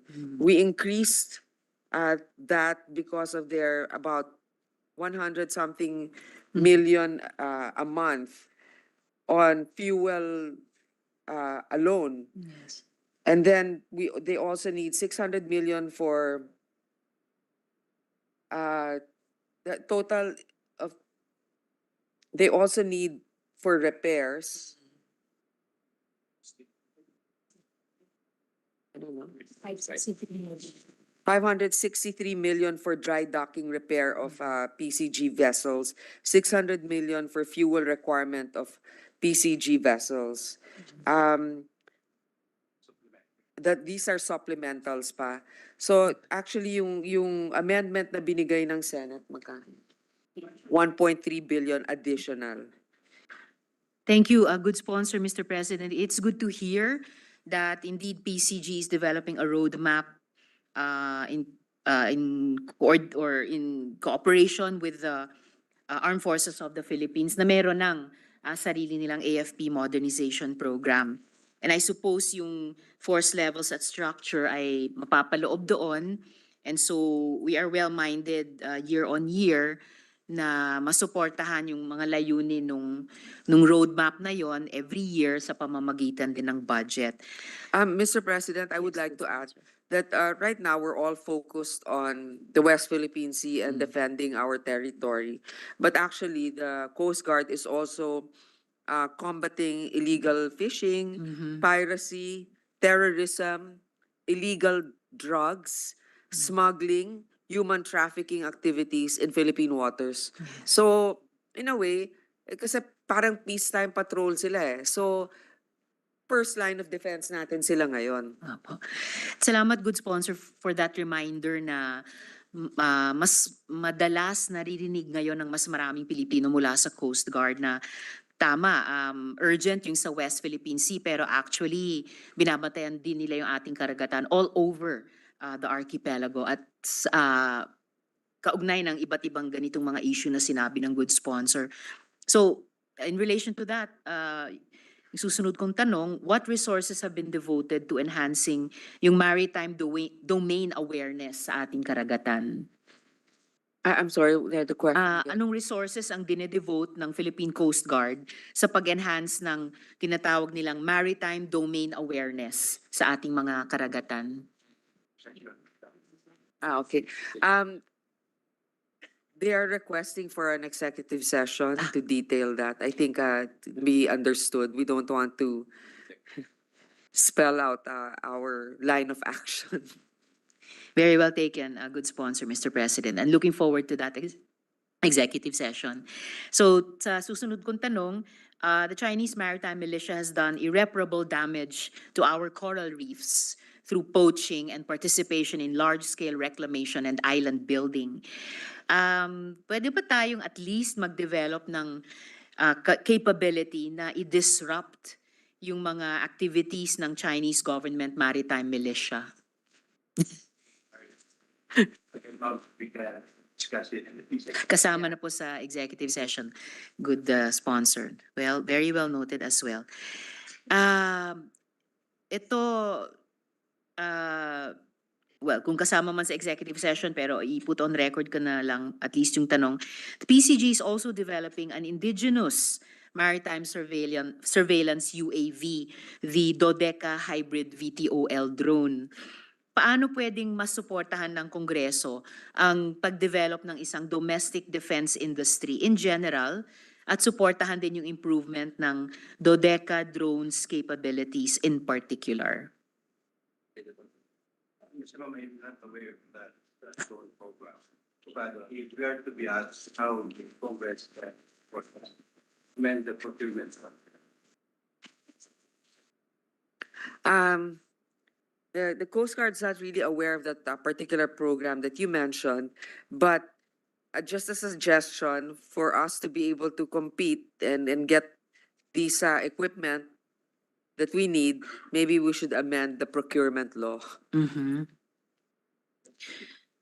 Noted, good sponsor. At sana complementary doon yung mas malawak pang pagpapaunlad ng domestic defense industry natin. Recently, the PCG has faced criticism from fellow Filipinos, but echoing Chinese propaganda online. Considering the increase of the allocation for the PCG's intelligence fund, may sapat na resources na ba ang PCG para mag-counter ng ganyang klaseng disinformation at saka influence operations na nag-undermine sa ating sovereign rights sa ating exclusive economic zone? Mr. President, when it comes to online information, this is really something that we can take up with the DICT. That belongs to them. That's within their purview. Yung Coast Guard naman, dun lang sila sa karagatan eh. Hindi naman sila mga sa online. Perhaps, good sponsor, Mr. President, although medyo effective din yung online engagement ng PCG, especially in the past months, and I think well appreciated ng ating publiko. So perhaps, Hindi na po yun, hindi na yung confidential fund. That's yes, actually communication fund, di ba? yes, it is. Sa labas po talaga ng confidential and intelligence funds ng Coast Guard. So perhaps, posibleng larangan ito ng partnership between PCG at yung ibang mga departments at agencies natin na engaged sa national sovereignty sa West Philippine Sea. Partnership nila at ng DICT. At sa huling tanong ko po, good sponsor, Mr. President, recently a Chinese research vessel was sighted in the area of Benam Rise. Concerns have been raised that this is basically a reconnaissance or surveillance mission. Paano o anong intensyon ng PCG, paano i-regulate yung ganyang klaseng research activity sa ating mga katubigan gamit yung budget na ibinigay sa kanya, considering na ang coastal state ay may jurisdiction sa maritime scientific research sa exclusive economic zone? Whether with the national. There are some items, some aspects. Be addressed by the expert. the other agencies. What agencies? DFA, National So the PCG alone won't be enough, like, it should be an interagency. The PCG alone cannot be enough to regulate. It should be an interagency council composed of the DFA, the National Security Council, at National Coast Guard. So there's several agencies. several agencies, not just the Coast Guard. Salamat, good sponsor. Buo na po ba itong interagency council or imumungkahi pa ng PCG sa ibang agencies?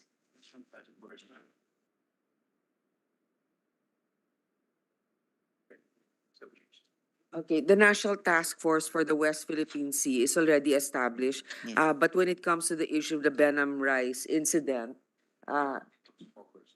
it also covers that. But we're still awaiting their report on it. Wala naman. Ayan. So it's under the task force for the West Philippine Sea. Okay, thank you very much. Good sponsor, Mr. President. So, yun lamang po yung aking mga tanong para sa PCG at saka sa DOTR. Inuulit ko publicly yung sinabi din ni Minority Leader, yung suporta po ng buong minorya, all two of us dito sa Senado para sa PCG at yung kanyang mahalagang gawain. At muli, pagpapasalamat, appreciation, pagpupugay sa good chair, good sponsor, sa leadership. She's already taken on the service contracting and that she will further exercise on the PUV modernization. Maraming salamat po, good sponsor, at sa DOTR family, kasama ang PCG. Daghang salamat, Mr. President. Mr. President, I'd like to thank our colleague from the minority, Senator Risa, for actually keeping it shorter, the interpellation, but very meaty nonetheless. And anytime it's her turn, we tend to calm down a little bit because of her very soothing voice and manner. So thank you, Mr. President. Yes, we'd like to thank the Assistant Minority Floor Leader for compressing her 13 questions earlier. Thank you for that, ma'am. And I'd like to, before we end, I know that there are no more members who wish to ask questions on the DOTR. I'd just like to put on record, Madam Sponsor, that this representation and the leadership and all members of the Senate will be increasing the budget of the Coast Guard, the Philippine Coast Guard. I will not anymore mention the amounts and what it's for, but we've already discussed it in private. They will be very happy and pleasantly surprised with the outcome. We have one more colleague, Madam Pia. Senator Pia Cayetano. Thank you, Mr. President. Mr. President, not an interpellation, just a statement. Just to remind DOTR that active mobility should be as equally important in all our plans. I'll just ask for an update of the record in the interest of moving forward. Thank you, Mr. President. Thank you, Madam Chairperson. Thank you very much, Senator Pia. So, Majority Floor Leader. Yes, Mr. President, and before I make that motion, let me just again state for the record our sincerest thanks and gratitude to our dear Secretary, Mr. President, who's been working very hard and he has our full support. Thank you, Secretary Bautista. With that, Mr. President, and there being no other reservation for interpellation, I move that we close the period of interpellations and debate and consider the budget of the Department of Transportation, Office of the Secretary, Civil Aeronautics Board, Maritime Industry Authority, Office of the Transportation Cooperatives, Office for Transportation Security, Philippine Coast Guard, Toll Regulatory Board, Davao International Airport Authority, Light Rail Transit Authority, and Philippine National Railways to be deemed submitted for the body's consideration. I so move, Mr. President. Yes, I'd like to reiterate also our thanks to Secretary Bautista. I know you have a flight tomorrow with the President, so we wish you good luck. I hope it will be a very successful trip to the U.S. for the APEC Summit. So with there being no other member who wishes to interpolate, no objection to the motion of the Majority Floor Leader, the budget of the Department of Transportation and all its attached agencies are deemed submitted. Congratulations. Thank you, Mr. President. Can I ask for a minute suspension, Mr. President? Session suspended.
Thank you, Mr. President. Mr. President, this juncture, I move that we consider the budget of the Department of Public Works and Highways, and acknowledge the presence of its officials headed by the Secretary himself, Secretary Manuel Bonoan.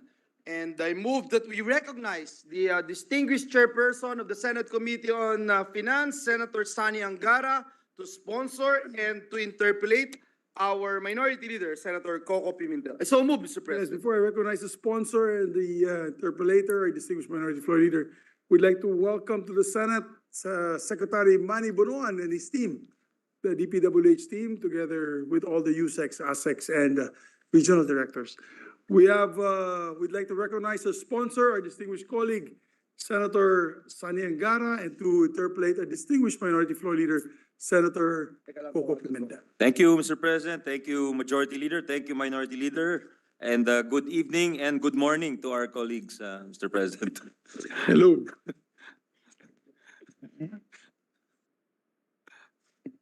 The budget of the DPWH, for the record, in the committee report, Mr. President, is 822,892,746,000 pesos, for the record.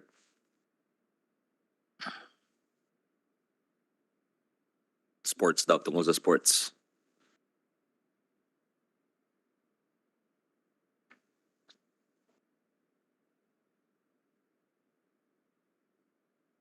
Thank you, Mr. President.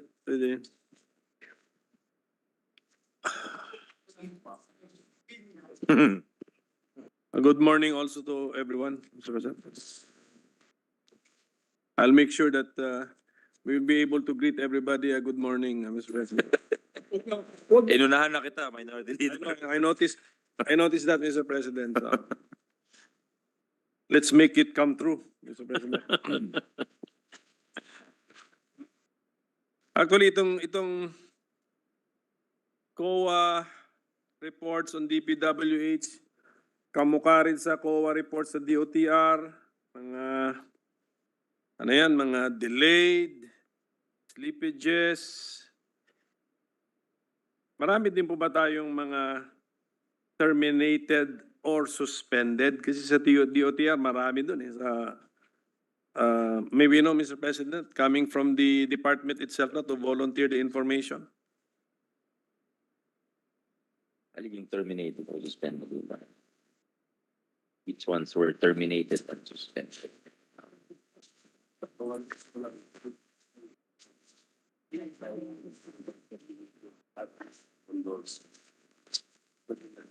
So there are no projects.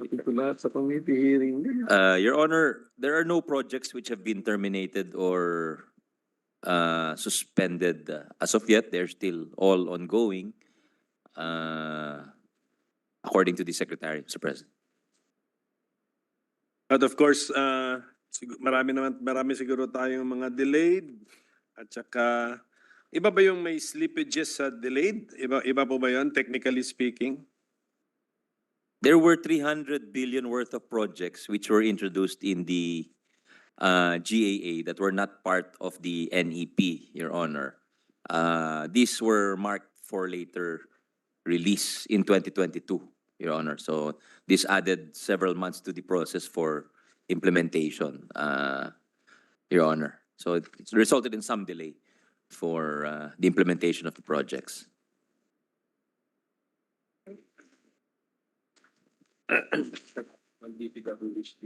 Pakihanap pa yung DPWH. I think this is why I remember in recent years tayo sa komite hinihingi natin sa ating mga miyembro na i-validate yung mga projects at may magkaroon ng program of works that's prepared by the officials of the department, Your Honor. Kasi that will result in a smoother, more efficient implementation of projects, Your Honor. Kasi yung initial work ay nagawa na ho nila. I noticed, Mr. President, that our committee report retained the amount of the GAB for the Office of the Secretary at 822.89 billion.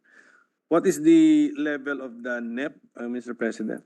The NEP is 821 billion, 821.1 billion. Your So a Honor. slight, so the gap just gave it a slight increase, Mr. President. Yes, Your Honor. If our committee knows, Yes, there's a The- net increase of 1.786 billion for, there's 104 million for pre-feasibility study, 1.6 billion for asset preservation, 1.9 billion for network development, 9.6 for flood management, 39B for convergence and special support. And then on the minus side, there is a negative 2.6 for general administration support, negative 25 for right-of-way, negative 2 for payment of contractual obligations, negative 1.6 for bridge program, negative 5.9 for PPP strategic fund, negative 14 for foreign assisted projects, Your Honor.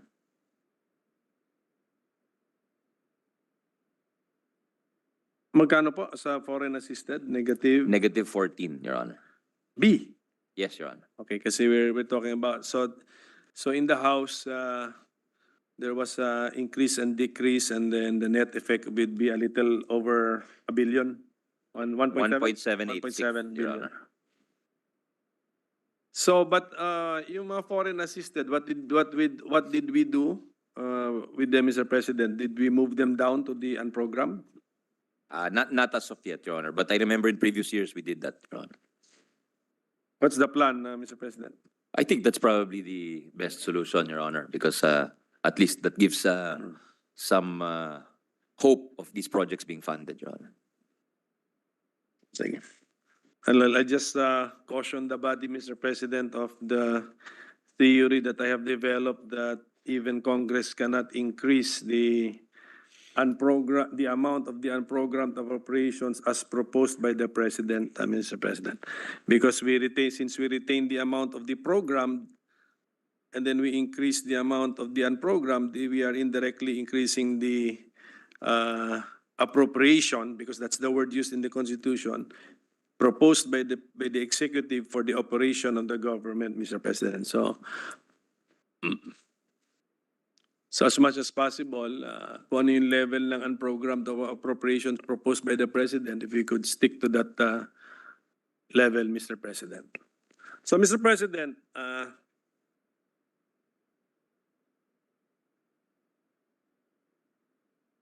our flood management, wait, Mr. President. The DPWH has 5 main programs: asset preservation, network development, the bridge program, flood management program, and then convergence and special support. Is that correct, Mr. President? Meron siya lang 5 Yes. main programs. Yes, Your Honor. Magkano yung network development? Wala akong notes sa network. May we get the appropriated amounts on a per program basis, Mr. President? For the asset preservation, Your Honor, it's 115 billion, 115.3 billion, approximately, rounding off. For network development program, Sagot ka, 115 na sagot. it is 122.9 billion. For the bridge program, it is 25.9 billion. For the flood management program, it is 203.6 billion. For convergence and special support program, it is 213.5 billion, Your Honor. Okay. So, thank you for that, Mr. President. So those are the amounts in our committee report. Yes, Your Honor. I surmise, yes. So comparing those with the NEP levels, the biggest increase or increases would be in the convergence and special support program and the flood management program. May we know, Mr. President, kasi in the convergence and special support program, 174 billion yung nasa NEP eh. So 213 yung committee report natin. So ilan po yan? Mga 29B increase, Mr. President? There's a 30? 39.4 billion 39. increase made by the GAB, Your Honor, 39. by the House in the GAB. So what are the PAPs under the Convergence and Special Support Program, Mr. President? Under the Conversion and Special Support Program, Your Honor, there is the rehabilitation of disaster-related infrastructure and other facilities. 1 billion. There's the construction improvement of access roads leading to airports, 921 million. These are rounding off, Mr. President, Your Honor. Construction improvement of access roads leading to seaports, 1.7 billion. Construction improvement of access roads leading to declared tourism destinations, 14.29 billion. Construction improvement of access roads leading to trades, industries, and economic zones, 10.04 billion. Construction rehabilitation of water supply, septage and sewerage, rainwater collection systems, 2.1 billion. Ano to? Construction improvement of various infrastructure in support of national security, or the TICAS program, 5.848 billion. Construction improvement of access road leading to railway stations, 58 million. Construction rehabilitation improvement of facilities for PWDs and elderly senior citizens, including gender-responsive facilities, 480 million. Special road fund motor vehicle users charge, 18.6 billion. Sustainable infrastructure project alleviating gaps, 74 billion. Access roads and or bridges from national roads leading to major strategic public buildings and facilities, 38.8 billion. Access roads and bridges from the national roads connecting to indigenous people, IP communities, 326 million. Basic infrastructure program, 84.3 million, including access roads from the national roads leading to major strategic buildings, access roads connecting IP communities, interjurisdictional roads and bridges, coastal roads, causeways for conservation and environmental protection, flood mitigation, structures and facilities, Your Honor, among others. Thank you, Mr. President. So you just gave us the description of the activities within the program. But how about the details, for example, the exact location of the activities included in the Convergence and Special Support Program? Where did these details come from, Mr. President? They're located in the GAB also, the committee report, Your Honor. There's a listing, there are annexes. May we know who suggested these specific places? Was it during the budget call? Identified na po yan sila? Yes, that's correct. ba? That's correct. So, for example, if it's tourism destination, where the specifics or the details, especially the locations, finalized in coordination with DOT? Ganun po ba yan? That's correct. That's Your the Honor. meaning? Okay, sige po. But this, itong special road fund po natin, motor vehicles charge,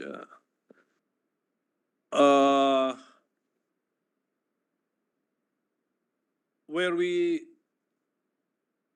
GAB made it 18.6 billion from the 15.2 of the NEP. Okay.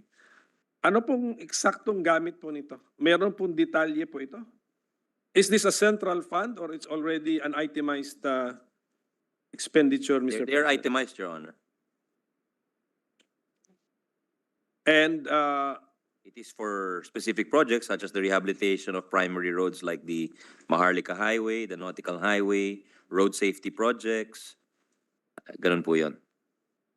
and for the road to be included in the funding of the item, Mr. President, who decided for the inclusion of these specific roads, Mr. President?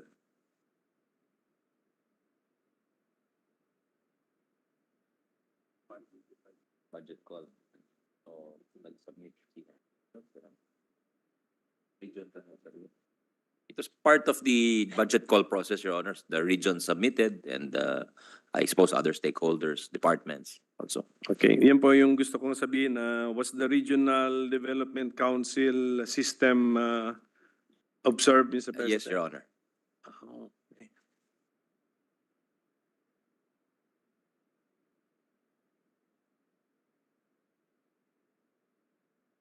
Then the flood management program, Mr. President, from the NEP level, we also increased it by around 9 billion, Mr. President. So now the level is now 203.6 billion or so.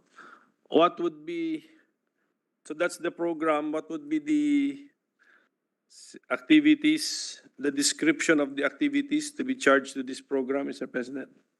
Well, the focus of the flood control efforts is on major river basins, principal rivers, and their direct tributaries, as these areas are particularly prone to flooding. Additionally, drainage systems often overflow during heavy rain, exacerbating flooding.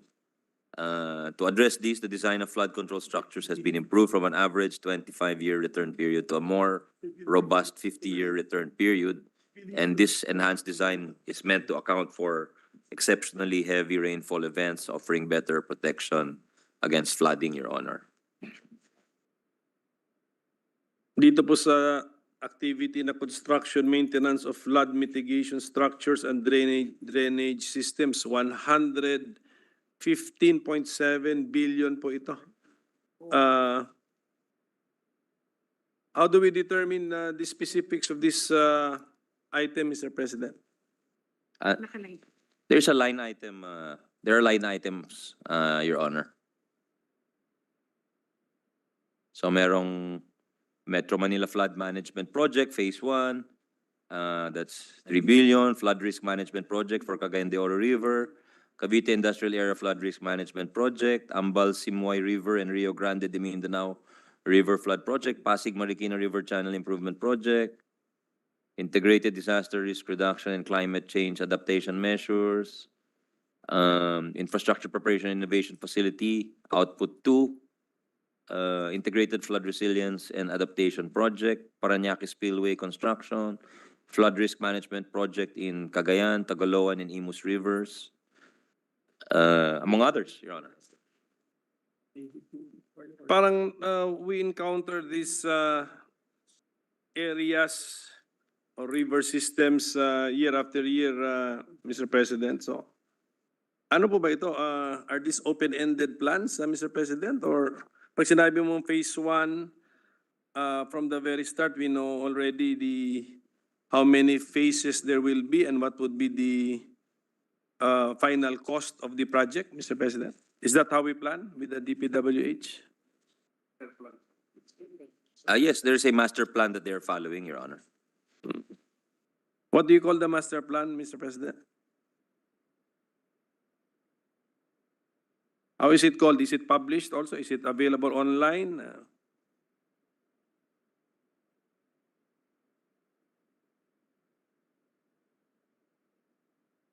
They've not yet published it, but they have the documents with them, Your Honor, for the master plan. So we're not getting the society involved, Mr. President, by letting them know the master plan for flood The mitigation. RDCs have given their inputs for all of this, Your Honor. So RDC process din po ito. Good. Opo, It's good. opo. Ang problem kasi, Mr. President, is yun pag malaman ng taong bayan natin na 203 billion yung ating flood management program for 2024, I do not know for 2023, magkano yung amount for 2023? For 2023, it's 182.9 billion rounded off. Then I'm sure for 2022, nandyan din sa mga 190 billion level. 2022. Ano siya? So year after year after year, ang laki po ng binubuhos natin sa flood mitigation structures and drainage systems, and yet parang hindi nararamdaman. So if the secretary could explain, siguro nga there must be a technical reason but di nararamdaman. Dahil siguro we're implementing so many projects on a phase-by-phase basis. And as you know, the people do not feel the impact of the project.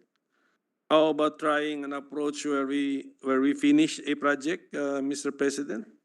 Don't start another phase 1, but finish a 3-phase project para at least may nagbenepisyo, naramdaman ng isang lugar. I'm conscious of the fact na siyempre a project affects only, a flood mitigation project affects only a certain area. Wala namang nationwide na isang project kaya nationwide. But how about that approach, Mr. President? Ano lang, para lang na-entertain lang natin na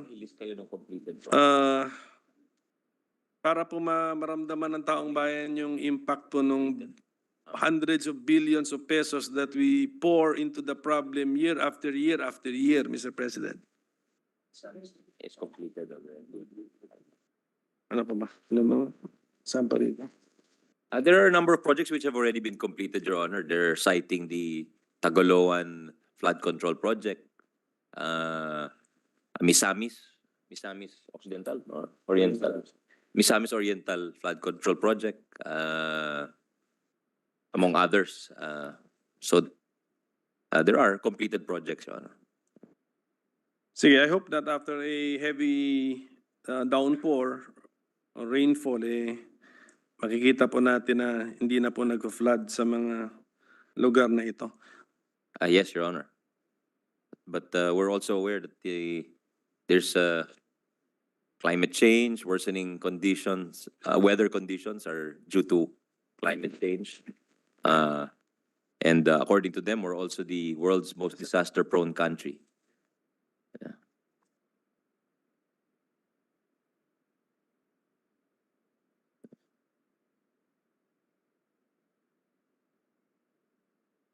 So, Mr. President, siguro so that we don't go ano na lang on each issue found in the COA report, if the DPWH can just give us their overall plan on addressing the issues raised in COA observations.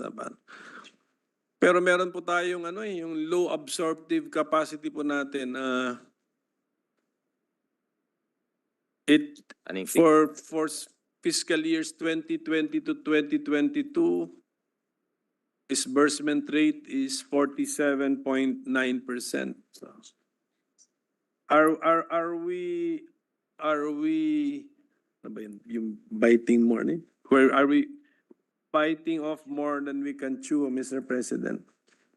Kasi yung budget ng DPWH, dinadagdagan pa yan from the DA's budget sa Farm to Market Road and from the DepEd's classroom project ba? Am I correct? So Yes, they're the ones who implement that, Your Honor. yes, Mr. President. So kumusta? How do we what's the plan? Are we biting off more than we can chew, Mr. President? Are we pouring more resources to the same machinery or machine which can no longer absorb the fuel that we are pouring into it? Nasasayang na lang po. Your Honor, by way of explanation, yung fiscal year 2020 and 2021, those were COVID years. So, apektado po yung pace of construction. For fiscal year 2022 naman, nabanggit po natin earlier yung 300 billion worth of projects which were not initially or were not validated by the department. So that resulting in the later release and slight delay in the implementation of projects. But there is a catch-up plan by the department to address this low disbursement rate. Number one is to coordinate fully with other government agencies, including, among others, the LGUs and the DNR, including the community and private utilities, to achieve effective and more synchronized implementation of programs and projects. Second is to disqualify and or blacklist contractors involved and initiate the immediate takeover process of terminated projects to facilitate completion of the projects within the project timeframe. The third is to strengthen the monitoring of the status progress of projects implemented by different DPWH offices to ascertain that the strategies adopted are responsive to fast-track the implementation of the projects and to avoid further delays. And fourth is to fast-track the processing of billings that have proper and complete documentation to improve the disbursement rate, Your Honor. These are some of the measures the department is implementing and to improve their implementation, project implementation. When we blacklist, Mr. President, do we pierce the corporate veil when we blacklist? Or we just blacklist the corporate name? So in effect, the people behind the corporation can just form another corporation? Ang next question, ang dali mag-set up ng value company kung hindi nyo black.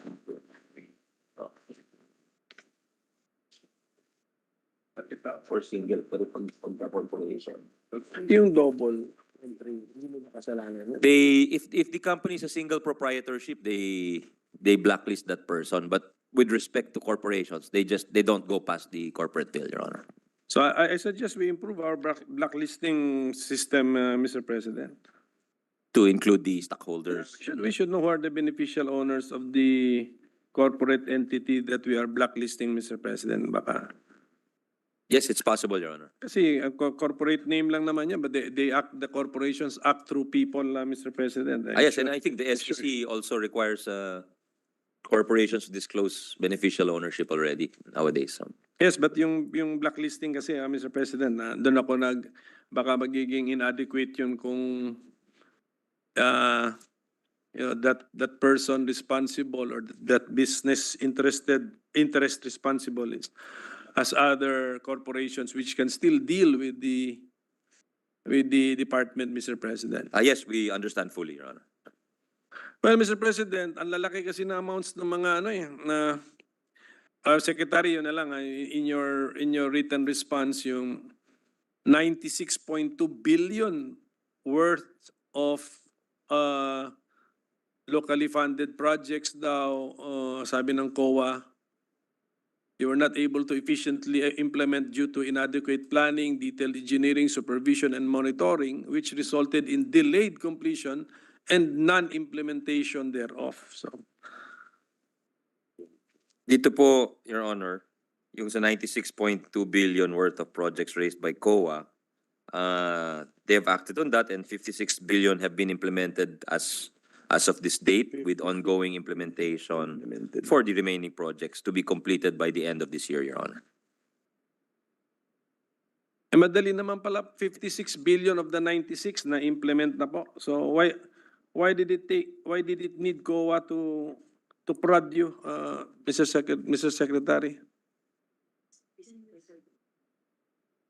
Kasi 2-year po yung validity natin sa GAA, Your Honor. There's a special provision there.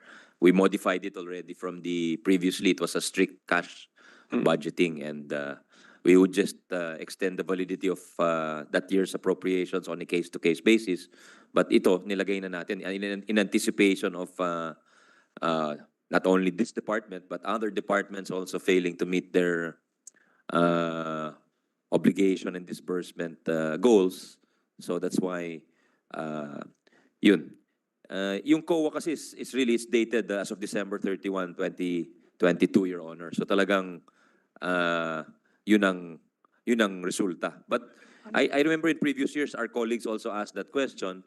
Pag tiningin mo talaga yung disbursement and obligation horizon or performance of a department over a 1-year period, it really tends to be on the low side compared to other departments. But if you look at it on a 2-year horizon, which is usually the time horizon in the past based on experience, gumaganda naman ho yung kanilang performance. Well, thank you for the response, Mr. President. Pero ito kasi, sabi ng COA, due to inadequate planning, detailed engineering, supervision, and monitoring.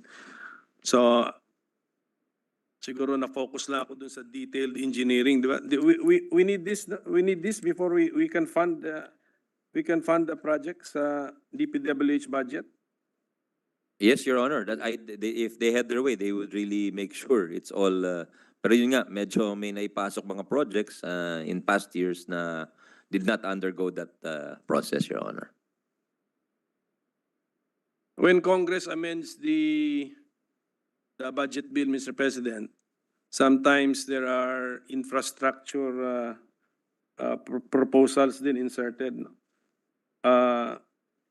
Does the DPWH require that before Congress may amend the budget law and insert an infrastructure project that it should be backed up already by a detailed engineering plan, Mr. President? They don't do that as a matter of practice, Your Honor. So what happens? But I think, I don't know what the practice is in the lower house, but here dito po sa upper house, I think you're well aware that we require that there is a program of works already done by the department of our. Is that the equivalent of detailed engineering, the program of works? Not yet, but it also. Yeah, it's preliminary to the detailed engineering, but it also identifies the location and is at least it's an indicative estimate of the details, of the many details of the project, like the location, the cost, among others, Your Honor. So usually hindi na magkakalayo yung actual cost of the project from that. From the program, from the estimate from the program of works. Thank you, Mr. President. Well, during the committee hearing, Mr. President, we raised the issue of the double or multiple entries. And then the secretary actually volunteered an amount greater than the amount reflected on my study or in my report, Mr. President. So siguro I'll just encourage the DPWH to continue the monitoring of what you did for the 2023 to spot the double or multiple entries. And should there be still some of this in the 2024 budget, if you could please report it to us. Yes, Your Honor. Kasi sa committee hearings po, mas yung amount na binolunteer mo na total amount, mas malaki pa nga dun sa report ko. So that means you had a better monitoring system, Mr. President. They'll do that, Mr. President, Your Honor. So, Mr. President, last year I raised the issue of the collapsing bridges, Mr. President.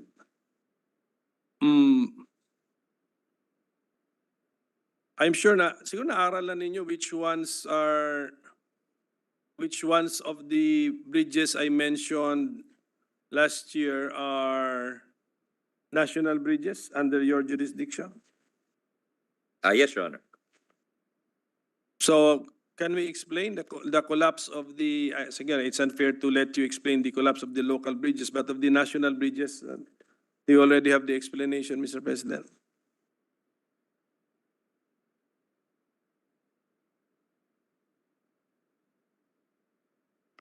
We're just awaiting the submission, Your Honor.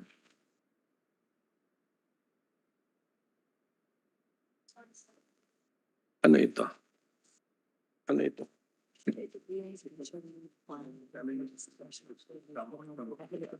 Ang gastos nito. Palakasan ba ito? Yeah, paano nga nagastos ito? But most of those which collapsed, if not all, are old bridges, Your Honor. And there was one which collapsed because of overloading, Your Honor. That was in Pangasinan yung isa, no? The overloading ba? If I'm Saan yung sa overload? Pangasinan, that's correct, yeah, Your Honor. if I remember correctly. You're correct, Your Honor. How about that Bohol Bridge, Mr. President, where even a tourist died? Local? National? Local bridge, according to them, Your Honor. Okay. Ang tanong ko, how can the DPWH help prevent the collapse of local bridges? Meron ba tayong, can we think of a way to help our local government units in their maintenance of and the checking of the integrity of the structural integrity of the local bridges, Mr. President? So who will implement the ILG? They are proposing that there be standardized guidelines for even for local bridges, Your Honor. Design guidelines. To be issued by the DPWH. DPWH and perhaps enforced by, if not them, or maybe them in coordination with the ILG, Your Honor. So, ano pa po to? In the future? Or nagawa na? Ginawa na daw nila, Mr. Ah, Chair. ginawa na po. Opo. Okay. So I'm glad to hear that. Did you do it in reaction to the collapsing bridges? Or talagang naisip niyo na pong gawin yan noon pa?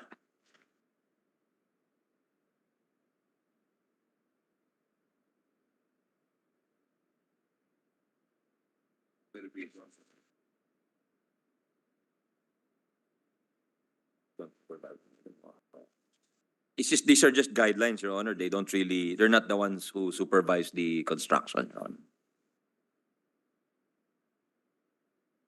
Yeah, but once the bridges are already constructed, Mr. President, wala ba tayong program dyan sa DPWH that we also help our LGUs with mga ocular inspection or a quick engineering assessment of the structural integrity of the bridge, Mr. President? As we can extend up to the technical assistance to the local government. They can extend technical assistance to the local government units, Your Honor. Again, Mr. President? They can extend technical assistance to the local government units. Will you? Will the department? And beginning when, Mr. President? Kasi I'm only asking this question because ang assumption ko talagang, the best engineers in the land are found in your department. You're the premier engineering and construction arm of the government, Mr. President. So, parang yung expertise ba? I mean, sayang yung expertise kung matulungan din po natin yung LGU. Oh. You still have, unless you don't have the manpower anymore or the budget to do it, Mr. President, if you tell us those are the reasons that I don't think there is a program for supervision of the LGUs, the local. So in other words, tama ka, wala naman silang pondo for that, Your Honor. And they're saying that the local government units also have their provincial and municipal and city engineers, Your Honor. So, of course, there's also local autonomy to speak of. So, yes, pero baka pagka pinakailaman na ng department, baka sabihin ng LGU ba't nyo kami pinapakialaman, di ba? pag humingi po ng assistance, we can do it? That's not a problem, Your Honor. Okay. They're willing. So, under what program will you charge the concomitant budgetary requirement of the assistance to be given, Mr. President? It's just capacity building assistance, Your Honor. So, that should fall under one of the programs siguro? Where is it? Which program, Mr. Secretary? Doon lang sa regular MOE ho nila. Regular MOE lang. Okay. So, thank you. Well, Mr. President, napakalaking budget po ng DPWH. Kinumpara ko nga sa DepEd, mas malaki pa talaga kaysa on a per department basis, you're the biggest. Tama ba yung Mr. President, no? I think that's Sila, correct. I think you're correct, John. Sige po. So that's also your responsibility, Mr. Secretary. All that budget is for the office of the Secretary, not for any attached corporation or agency. Sa inyo po yan. So that's a very big responsibility. Pangalagaan nyo po yung amount na yon, 22 billion. Wala pa doon yung papasa ng DepEd, ipapasa ng Agri.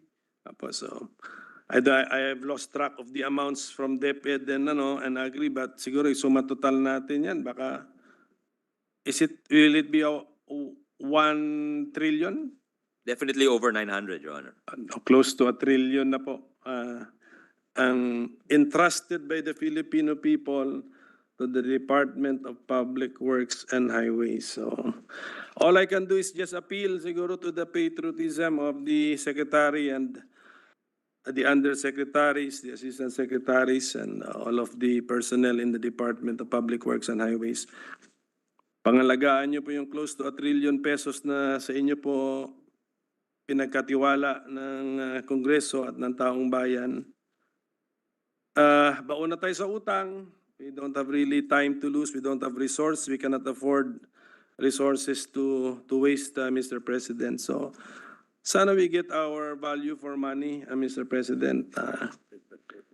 Doon sa committee hearings natin, ang sinabi ni Secretary, ang acceptable profit of contractors would be, correct me, Secretary, if I'm wrong, 8 to 10% of the project cost?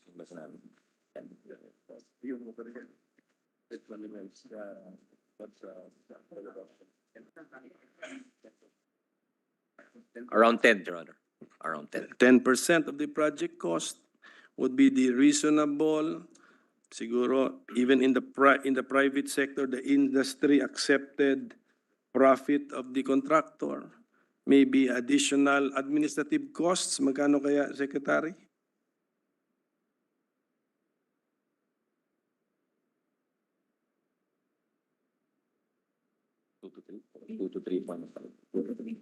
Maybe 2 to 3.5%, Your Honor. A range of 2 to 3.5%, Your Honor. 2 to 3.5%. Let's take the higher figure na lang po. So 10 plus 3, 3.5%. So, mahina tayo bigla sa mathematics, Mr. President, sa quarter to 12 na. So, meaning to say 86.5% of the project cost goes to the project. Tama po ba yan? Is that the simple understanding, Mr. Secretary? Yes, Your Honor. Okay, so I hope, Mr. President, although wala na masyado interesado magtanong sa DPWH, we will still retain our vigilance as the institution with oversight power over the usage of the budget of the DPWH, that we demand that at not less than 86.5% of the budget appropriated for a certain project must go to the project itself. So siguro appeal na lang yun, Mr. Secretary, ladies and gentlemen. Mahirap na itong busisiin yung budget yun, napakalaki, close to 1 trillion because of the transfers pa.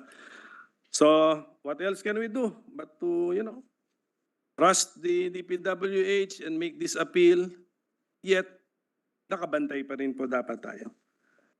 Secretary, kung meron bang gusto magsumbong, may takbuhan ba sa loob ng office sa departamento? Yan, meron siyang gustong i-question, may duda siya kung na 86.5% ba ng project cost ay pumunta sa proyekto.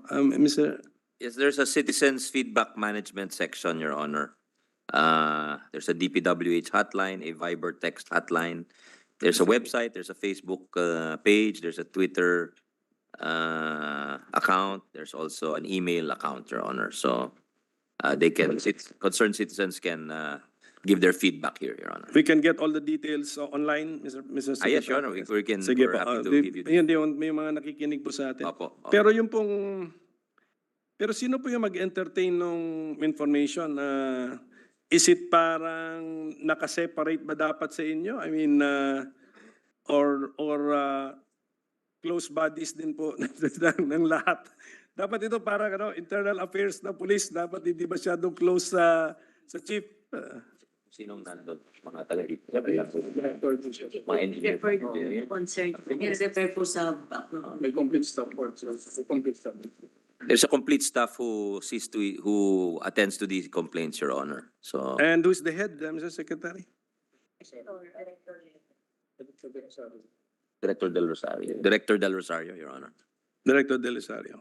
Is he a good friend to everyone, Mr. President? Huh? Dapat hindi. Dapat hindi. Dapat lang, at a professional level, Mr. President. Well, he's in charge of referring it to the relevant office who can remedy the problem, Your Honor. Okay. Sige. But yung mga allegations of corruption, kunyari, for example, Mr. Secretary, the same? That's the same office you go to? Sa legal ho. You can do it here, but they will refer it to the legal office for study, Your Honor. Okay, sige.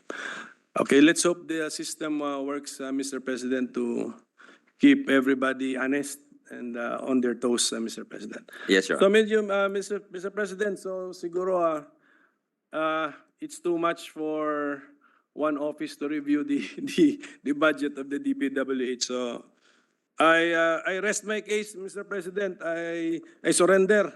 So I thank our sponsor for his patience, Mr. President, and thank also thank the DPWH family, and I wish you all the best.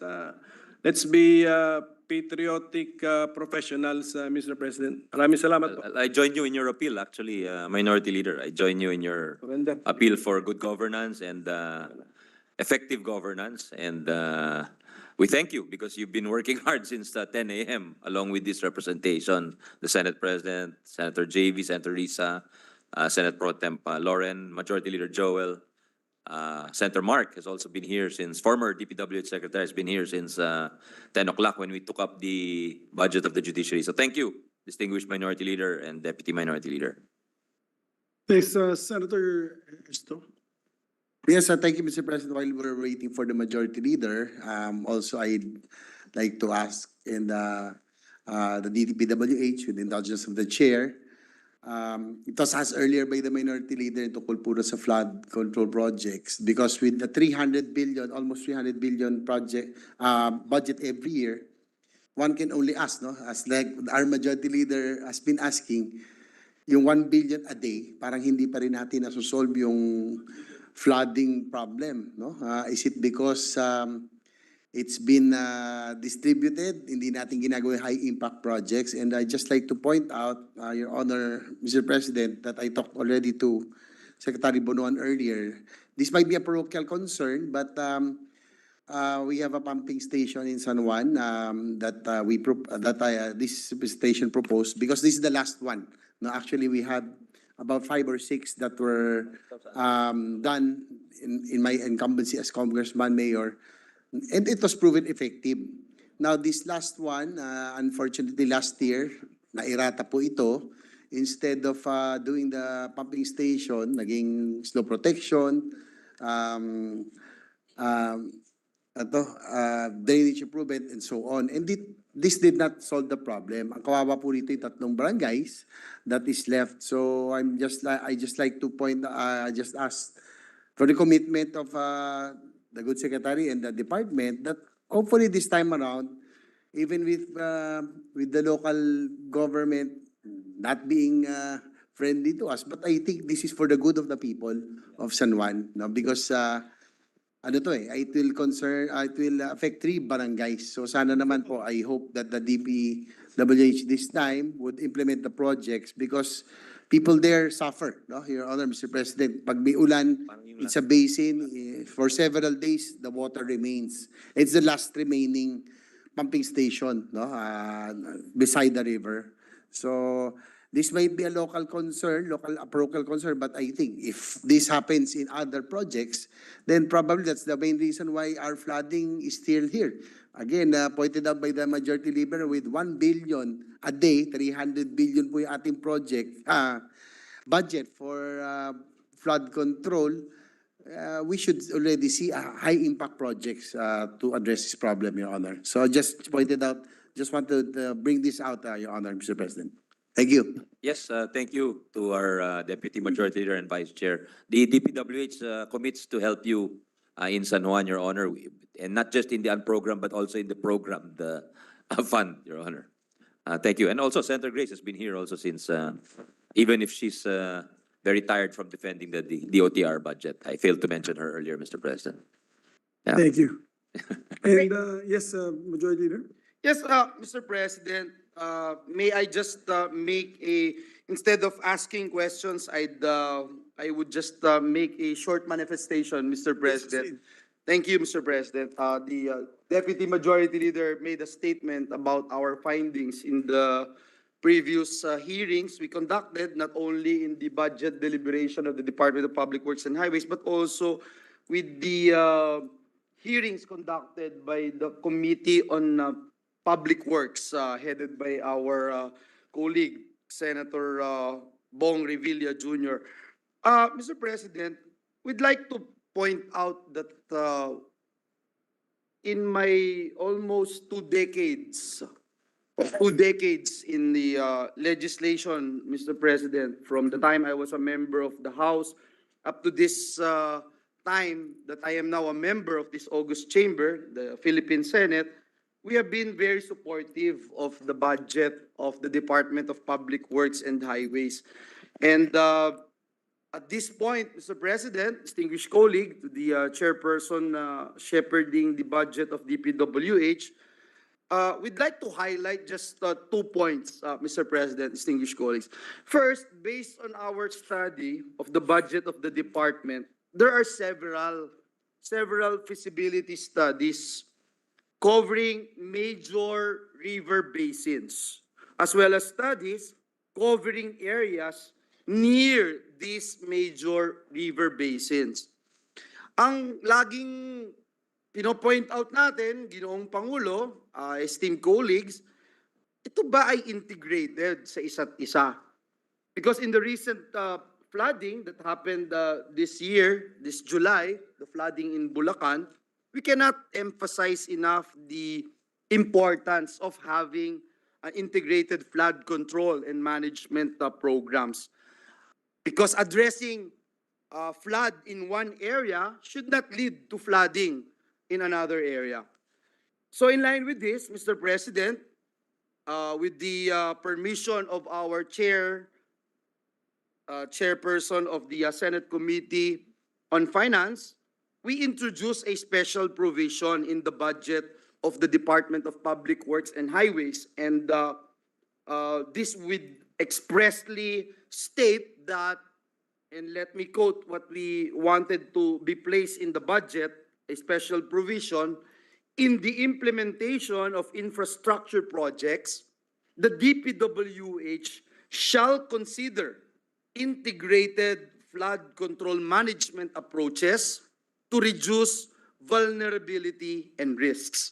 I hope that is acceptable to our esteemed colleagues, especially to the chairperson of the Senate Committee on Finance.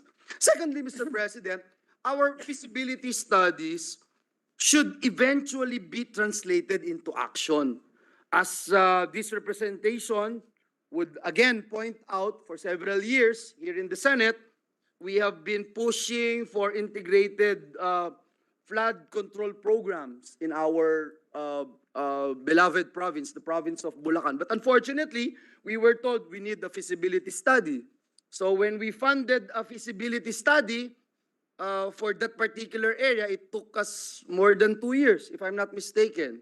And when the feasibility study ay natapos, hindi rin naman po nai-implement. And when we asked some of our friends in the department, they were saying kulang pa rin yung feasibility study. So, which is which, Mr. President? So, again, we raised this particular issue during the committee budget hearings of the department, that under the fiscal year 2024 budget of the DPWH, based on the National Expenditure Program level, it has a daily budget, and the good Deputy Majority Leader stated this earlier, that there is a daily budget of 1.018 billion for flood mitigation.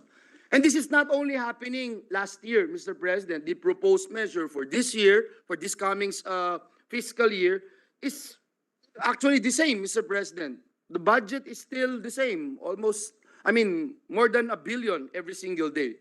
We highlight this, Mr. President, we highlight this as this is a challenge to the agency. We need to utilize our taxpayers' money judiciously and effectively. Thus, we also increase transparency on the reporting of the Department of Public Works and Highways projects by introducing another special provision. And this would require the DPWH, and let me quote the provision that this representation is trying to introduce, to submit quarterly reports on its financial and physical accomplishments, disaggregated per region and per program. And so that, Mr. President, is our humble suggestion. And with the support of our esteemed colleagues, especially with our chairperson of the Senate Committee on Finance, we hope that the leadership of Secretary Manny Bonoan of the DPWH, we can see, Mr. President, significant improvements in the coming year. We thank the gentleman from Aurora for accommodating our request. And I hope, Mr. President, that life would be better in the coming years. Maraming salamat, Ginoong Pangulo. Thank you, Mr. President, distinguished Majority Leader. Definitely would be very happy to work with the gentleman for both his amendments at the proper time. Thank you. We thank him for that, Your Honor. Mr. We'd President. like to thank also as well the DPWH. In my trips, in many of our trips, no, across the countryside, we see a lot of bridges, roads that are built, important structures. And I would like to make mention that at least this year's budget, there's less and less of this controversial rock netting. Diba? And these things that I feel is unnecessary. And I'm happy that the Secretary's budget now is more on what you call these legacy projects of the President na makikita natin from Apari to Holo, in Cagayan de Oro lang, in Mindanao. Ongoing, several projects ongoing, crisscrossing the island of Mindanao. And I believe also in Ilocos and the north and in the central Visayas. So, and also your bridge projects connecting Guimaras, connecting Cavite to Bataan. These are flagship projects that you'll be very, very proud of. So I salute the men and women of the DPWH for their hard work and dedication. Sabi ko nga, basta DP, mabilis. Kaya po, Mr. Sponsor, yung budget ko for the Kaibigan Airport, ibibigay ko na sa DPWH. Ay, ibabanggit ko lang, ibibid out na eh. Ganun kabilis sila. Obligate agad. I think that's the best. What they are, you know, they are, how do you call this? They are project-oriented as well as results-oriented. That's why we like the DPWH. There are some bad eggs and some stories that you hear, but overall, ang dami natin nakikitang development in the countryside due to the DPWH. So we salute them. We thank them. Thank you. And we support their budget, of course. Thank you very much, Mr. President. They're very appreciative, and it's very good news to hear, Mr. President. Thank you. Thank you very much. So, Majority Leader? President, the Secretary, we have his full trust, Mr. As I President. mentioned, inside the receiving room, in DPWH, we trust. In DPWH, we trust. Okay, so I will continue to pray and fast, Mr. President. for that, And with that, Mr. President, and there being no other reservation for interpellation, I move that we close the period of interpellations and debate and consider the budget of the Department of Public Works and Highways, Office of the Secretary, to be deemed submitted for the body's consideration. I so move, Mr. unless the President. former Secretary of the DPWH wants to say something. Senator Mark Villar. Ay, hindi na. Okay, there being no objection to the motion of the Majority Floor Leader, the budget of the DPWH is hereby deemed submitted. Thank you, Mr. President. May I ask for a minute Congratulations. suspension, Mr. President? Session suspended for 1 minute.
Doomed.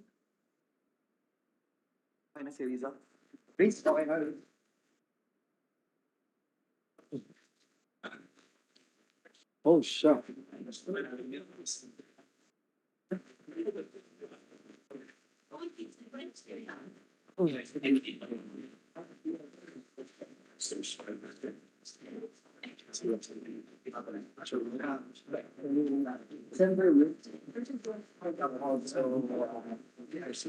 Yeah, sabay na. Yeah, together na. Yeah.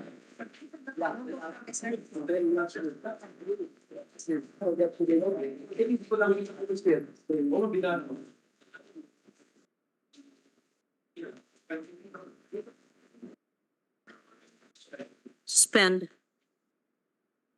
Bakit?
Budget of the Department of Energy, Office of the Secretary, National Electrification Administration, National Power Corporation, National Electrification Administration, it's the same.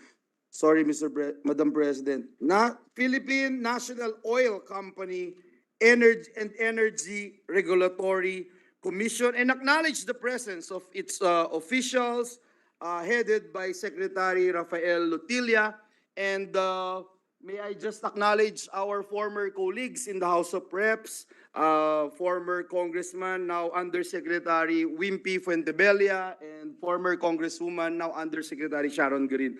And to sponsor the measure, may we recognize the distinguished gentleman from Valenzuela, Senator Sherwin Gatchalian, and to interpret our Deputy Minority Leader, Senator Risa Ontiveros. I so move, Madam President. Thank you. Consideration of the budget of the Department of Energy and its attached agencies is in order. We recognize Senator Sherwin Gatchalian to interpolate Senator Risa Ontiveros. Thank you. Thank you. Thank you, Mr. President.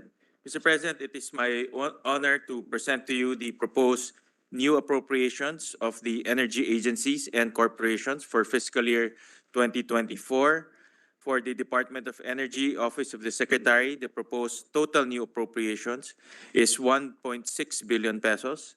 Under the budgetary support to government corporations, the proposed national government support for National Electrification Administration amounts to 2.3 billion pesos, and NG subsidy or national government subsidy for National Power Corporation is 1.3 billion pesos. For the Energy Regulatory Commission, under other executive offices, we propose to increase its total new appropriation to 888 million pesos. And pursuant to Republic Act numbers 7638 or the Department of Energy Act of 1992, the proposed corporate operating budgets of the following DOE attached corporations are submitted for Congress for approval of Congress. National Electrification Administration, 4.6 billion pesos. National Power Corporation, 41 billion pesos. And Philippine National Oil Company, 1.9 billion pesos. Ready to take questions, Mr. President, Madam President. Thank you, Madam President. Good sponsor. Madam President, the good and able sponsor of the 2024 budget for DOE and the DOE family. I've kept on asking this question during our hearings, and the good sponsor knows this, since the 18th Congress, in the hopes of getting a categorical answer and good news from the DOE family since then on whether a consumer refund will be implemented once NGCP's higher weighted average cost of capital or WACC is reduced and billions of non-transmission O&Ms and development-related expenses are disallowed. Ako na po sigurong pinakamakulit na senador sa katatanong sa bagay na ito kahit wala akong nakukuhang kasagutan noon. Dahil sa paliwanag na hindi pa nagagawa o hindi pa natatapos ang review at rate reset ng 4th RP, kapwa sa transmission at distribution utilities. Ngayon, ay nailabas na ang report at desisyon ng bagong ERC at mabuhay po kayo para dyan, na nagsasabing 10.7% sa halip na 15% o 12.5% ang nararapat na WACC para sa NGCP. Habang ilan naman sa network and non-network related expenses ay disallowed sa ilalim ng 4th RP. Itong dahilan kung bakit sa halip na 387.8 billion pesos sa hinihinging MAR ng NGCP for 2016 to 2020 ay 183.5 billion pesos lamang ang inaprubahan ng ERC. Malinaw dito na may labis-labis sa nasingil o sisingilin pa sa consumers from the 387.8 billion pesos being claimed by NGCP in its application, which could have translated to 77.56 billion pesos annual average of MAR instead of the 36.7 billion pesos as determined by the ERC. Dahil sa partial report na ito ng ERC, ay maari na ba akong humingi ulit ng kasagutan sa aking katanungan kung magpapatupad ba ng refund ang NGCP? Kung oo ang sagot, magkano ang estimate nito on per kilowatt hour basis at kailan? Good sponsor, Madam President. Tama ho kayo, Senator Risa, Madam President. May maaga pong Christmas gift ang ERC sa atin. And you're absolutely correct that the initial phase 1 reset yielded to a lower allowable revenues. The NGCP requested 387 billion pesos as their revenues. But the ERC initially already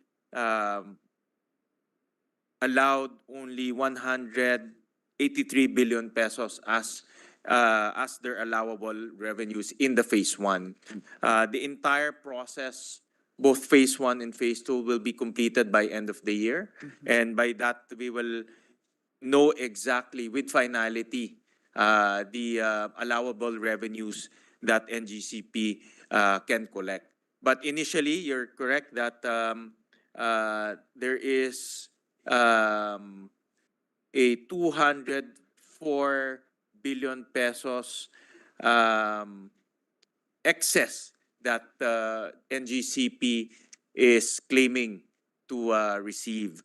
So the excess will come in the form of two ways, either a refund or a reduction in the rates that they are already charging us. And I conferred with the chairperson of ERC, Chairperson Mona Di Malanta, that the reduction will most likely come in the form of reduction in the rates that they are collecting from us. So in other words, whatever the amount, the over collected amount from the consumers, that will be deducted from the existing rates that they are already collecting from us right now. So, but the final decision will happen by end of the year.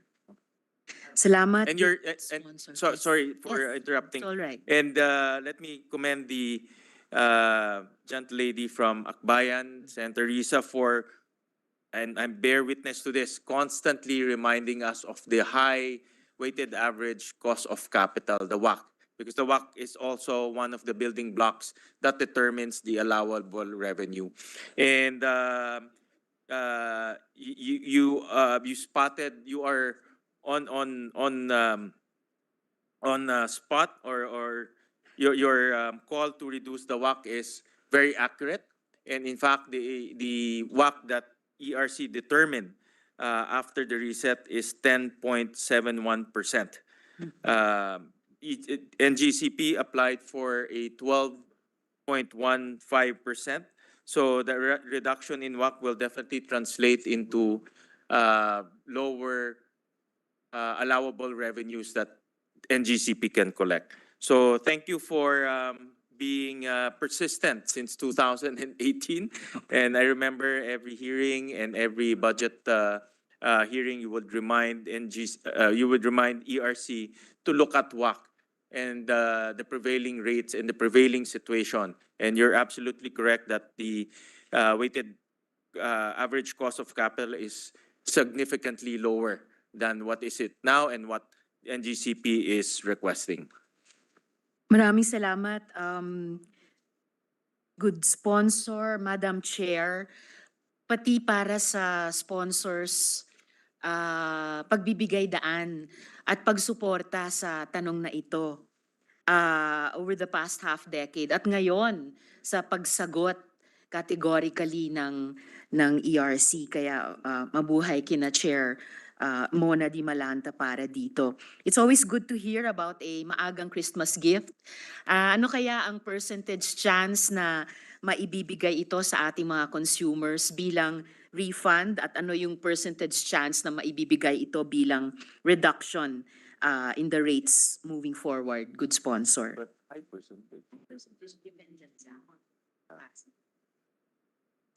But most likely it will be a form of reduction. Yeah. And that will be next year. Next year.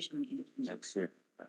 Um, I conferred with Chair Mona, and there's a high probability, no, of we will see a reduction of transmission rates being charged to our consumers starting next year.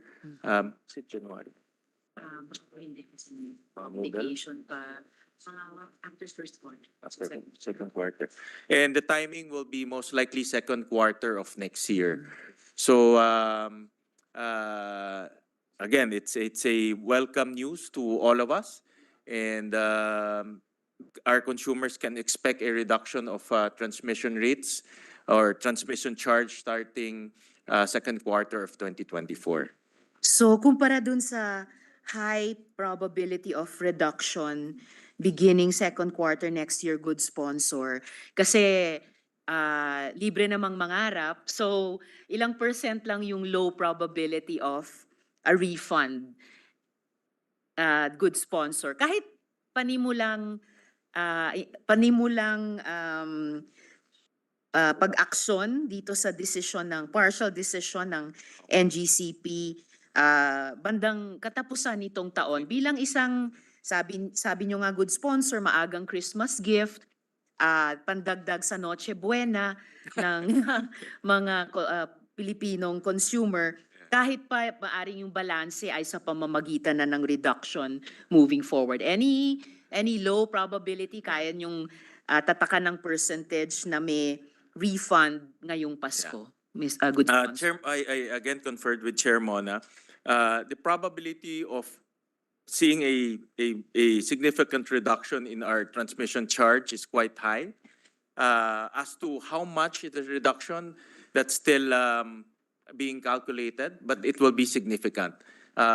Right now, we're still in the process of conducting hearings, and the actually requested NGCP and other stakeholders to file their comments, to submit their comments.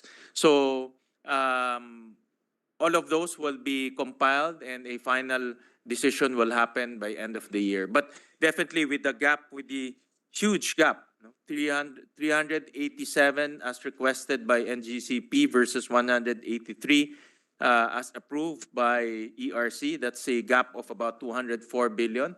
So definitely we will see a significant reduction in our transmission rates.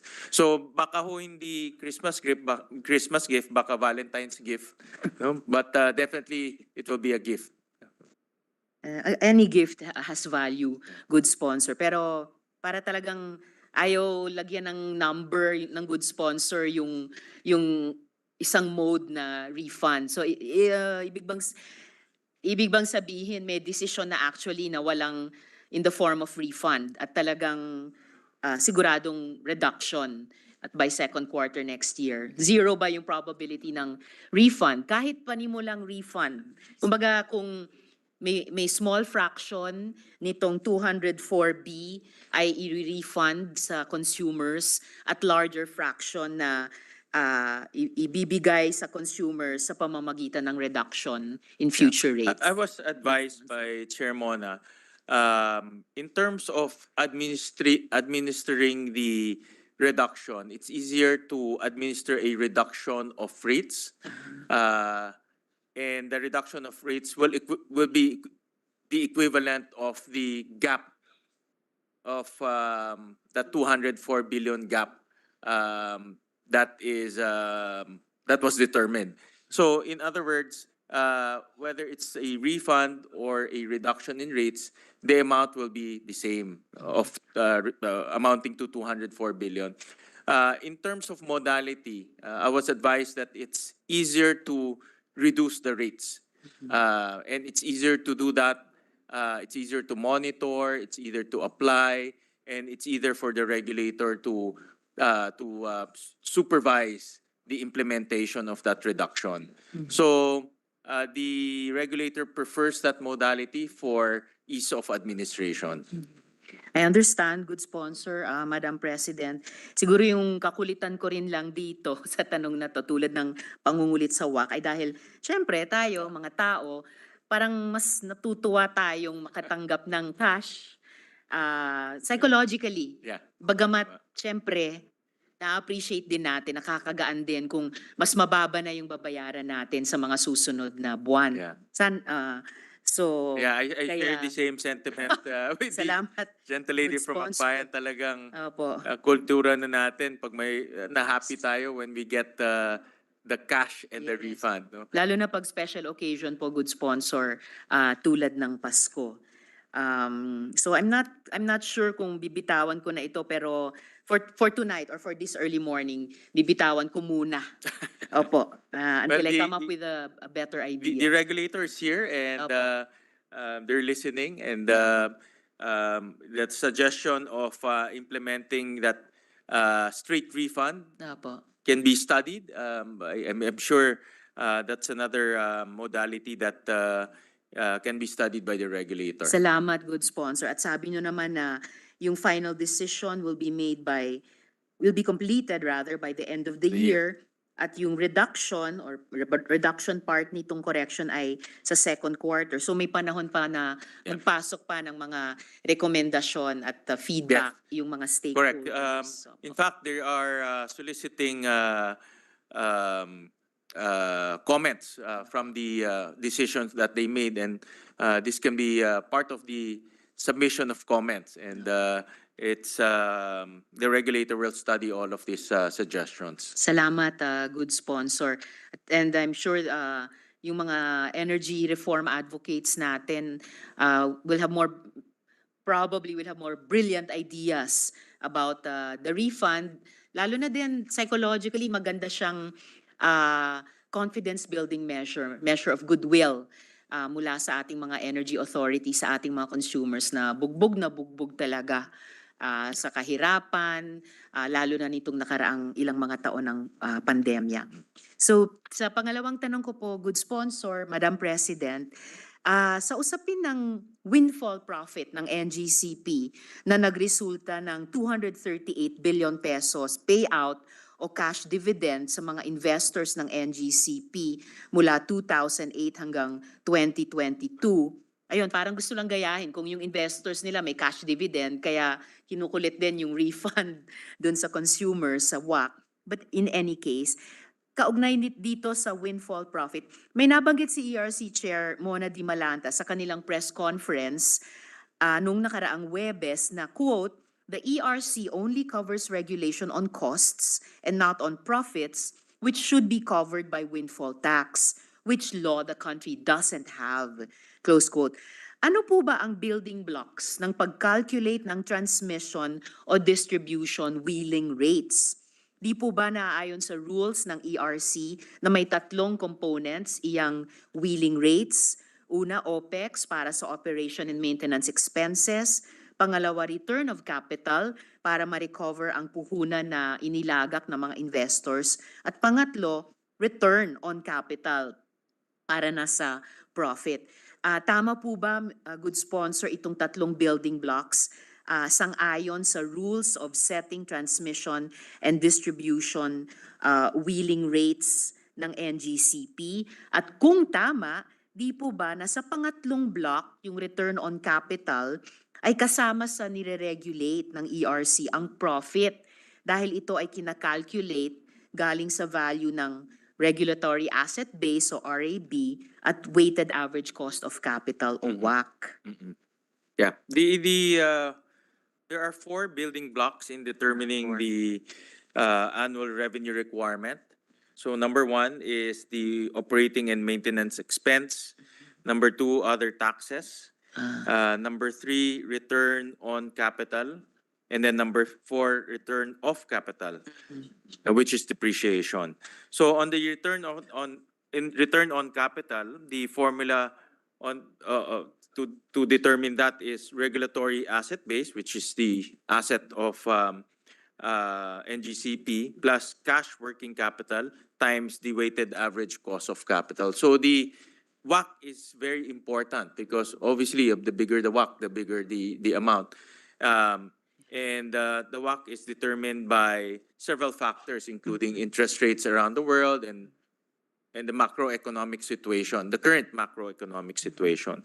So the asset is determined. Asset is the asset one. There's asset register study for. These are actual assets. No? Yeah. The assets are the actual assets of NGCP.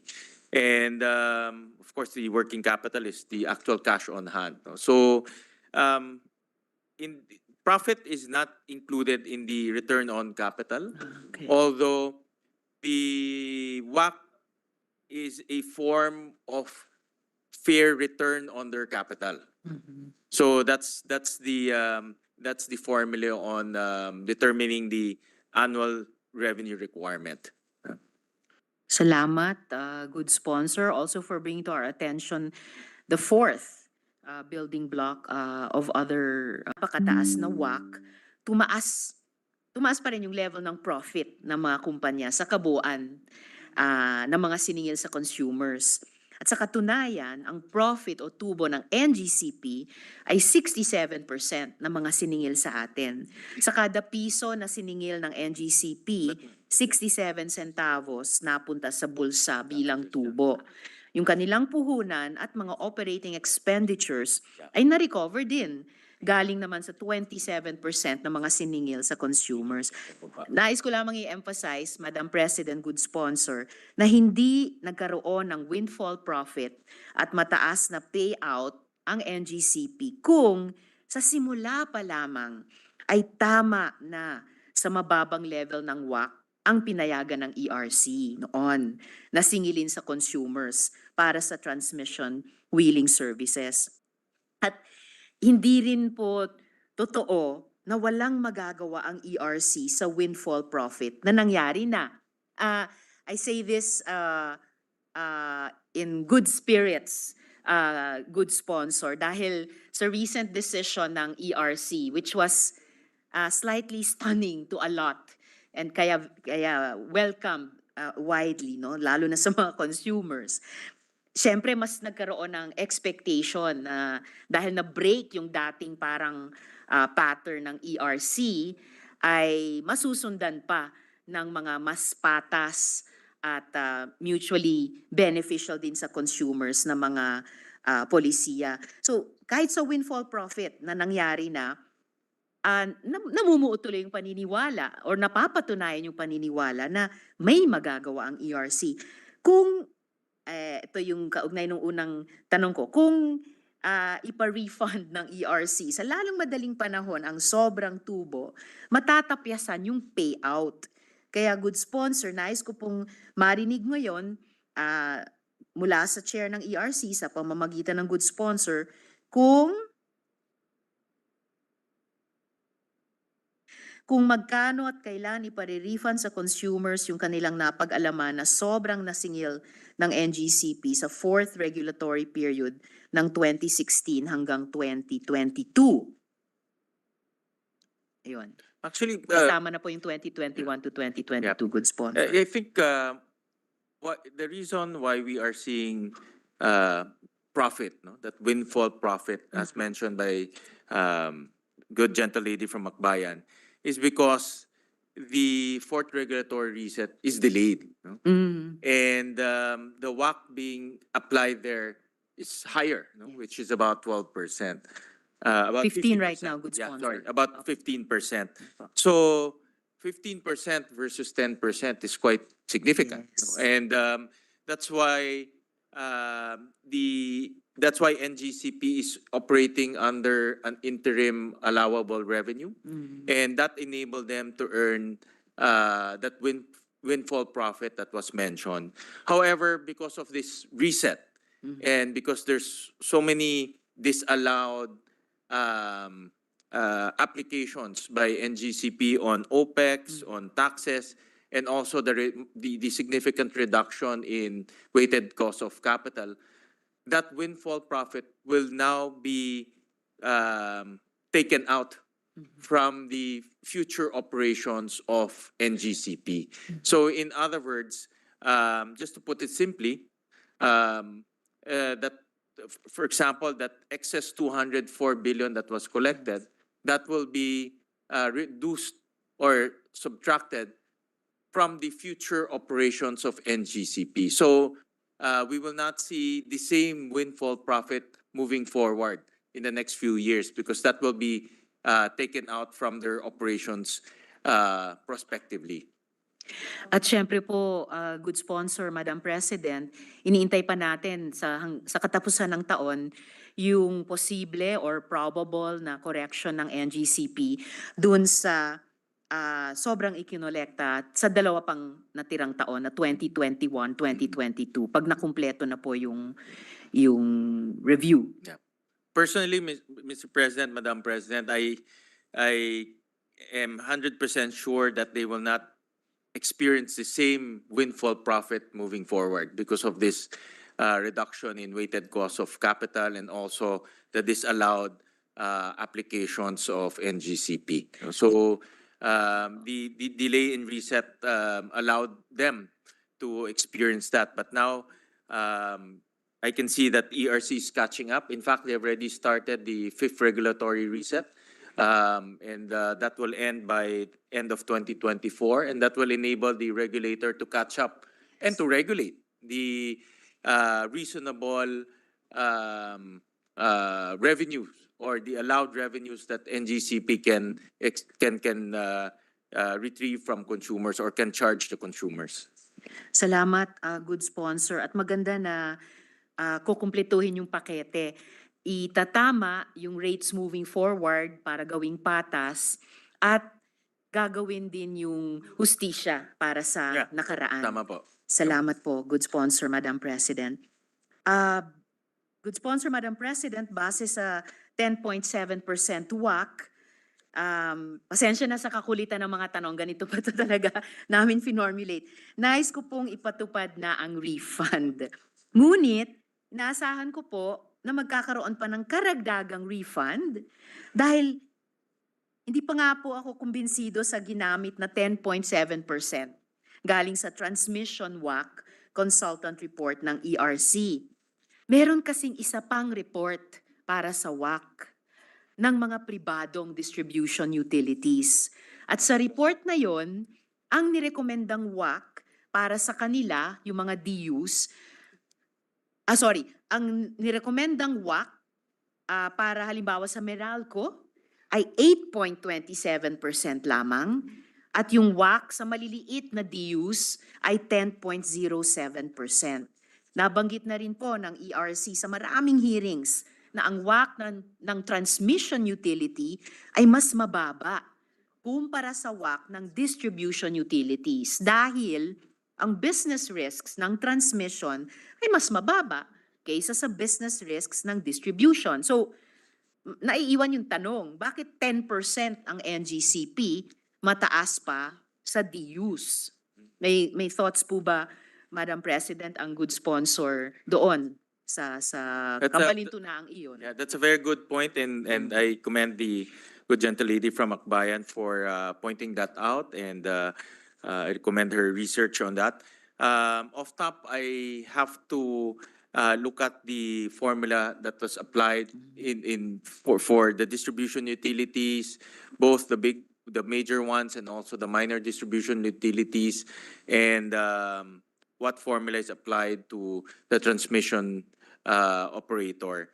But I was made to understand that the transmission for transmission lines, they look at the macroeconomic scenario being transmission assets cover the entire nation. So that's one of the reasons. And another thing is the investment being put out in a transmission project is also quite substantial compared to a distribution project. So initially that is the initially that's the comment that I received from the regulator. However, I also want to personally look at this, and I would want to actually ask for a briefing from the regulator regarding the fourth regulatory reset. I also want to know what other items were disallowed and what other items were being claimed by NGCP. And to include that, we also want to look at the formula that they use to derive the weighted average cost of capital. So we need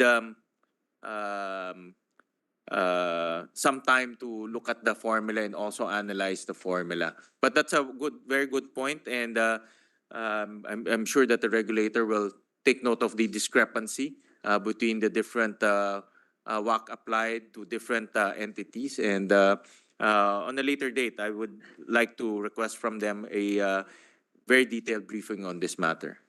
Salamat, good sponsor. At kung maaring makasama itong representation at tiyak ko mga iba pa nating mga kasamang interesado dun sa briefing na iyon.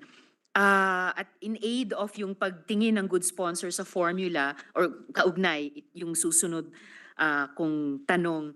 Pero sabihin ko lamang sa ngayon na yung macroeconomic scenarios, syempre, nag-i-impact din naman sa mga distribution utilities, lalo na yung mga malalaki at historical ang service areas. And fair enough, yung substantial yung investment para sa transmission, bagamat may investment din naman yung DUs, and in fairness sa kanila, kailangan tignan din yun. At syempre, matagal na rin nating itinatanong bakit ang NGCP, ang daming mga proyekto na hindi nga ipinatutupad na bahagi ng kanilang franchise agreement.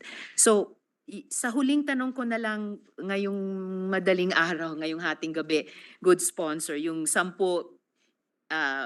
pinili ko na lang yung 4 na pinaka-urgent at yung iba isusumite ko na lang sa good sponsor para posibleng sagutin ng DOE family bago yung period of amendments. So huling tanong na lang para sa hating gabing ito. Napansin natin sa Canlas report na pinanggalingan ng 10.7% ay predicted values ng WACC parameters ang ginamit. Hindi in-adjust ng ERC yung mga parameters gamit ang historical values. Lumalabas na sa claim ng ERC na historical ang pinagbasihan ng kanilang initial determination ay para lamang sa OPEX at yung profit na 67% ang share ay predicted pa rin. So muli, hindi ko maintindihan ang lohika na mag-predict ng WACC parameters kung meron namang historical values. Kasi lumipas na yung mga taong 2016 to 2020, for that matter 2022. So any thoughts po, Madam President, mula sa good sponsor tungkol dito?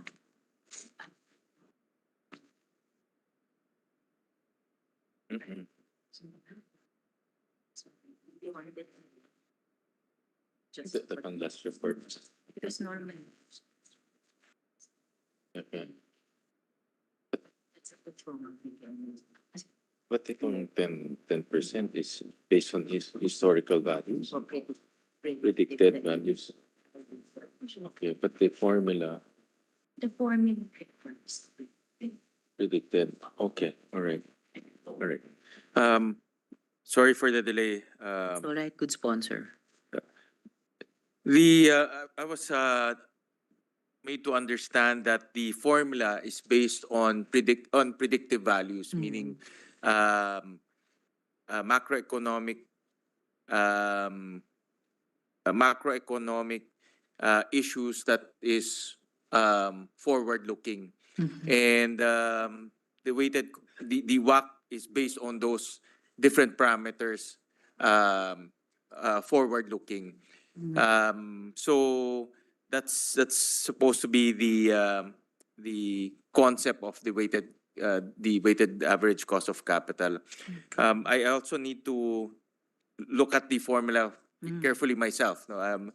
I know the concept, but that's part of the briefing that I would like to request from the ERC on the fourth regulatory reset, and that's also one of the items that I want to drill down on. No? The formula that is being used to derive the WACC. Salamat, good sponsor. Fair enough. Of course, again, in relation to yung tumaas na expectation sa ERC dahil sa magandang pag-break niya sa pattern nung ERC nung nakaraan na naka-frustrate sa marami, eh yun na nga, tumaas yung expectations. At dahil, ang tawag nito, hindi naman kasalanan ng kasalukuyang ERC na na-delay yung mga naunang review, kaya parang nahuhuli sila or natatrap dun sa formula na ginagamit under regular circumstances. Pero medyo espesyal yung mga circumstances sa ngayon. Kaya, ewan ko, may mga experts din naman po sa loob ng ERC, nakapagkonsulta sila sa mga eksperto tulad nina Canlas, at Neri, at Yu, et al. So, baka pwede nilang i-review din yung formula nila at tignan kung paano pwedeng i-factor in doon, hindi lang yung predictive values, pero yung historical values. Of course, in the context of the macroeconomic issues. In normal circumstance, Yes, just to sponsor. put it simply, in normal circumstance, the regulated entity, NGCP, will apply for allowable revenues, and it will disclose what investments they will make, what are the operating expenses that it will incur, and government will allow it to recover that plus some profit based on the cost of capital. But for the fourth regulatory reset, it's unusual because it's post review. So in other words, NGCP was allowed to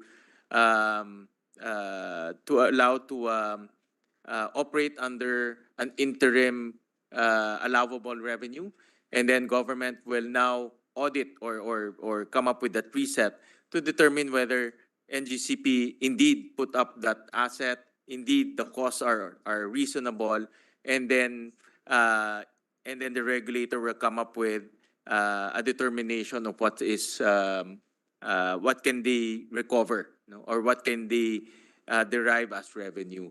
So it's a unusual circumstance because it's post audit. In a normal situation, it should be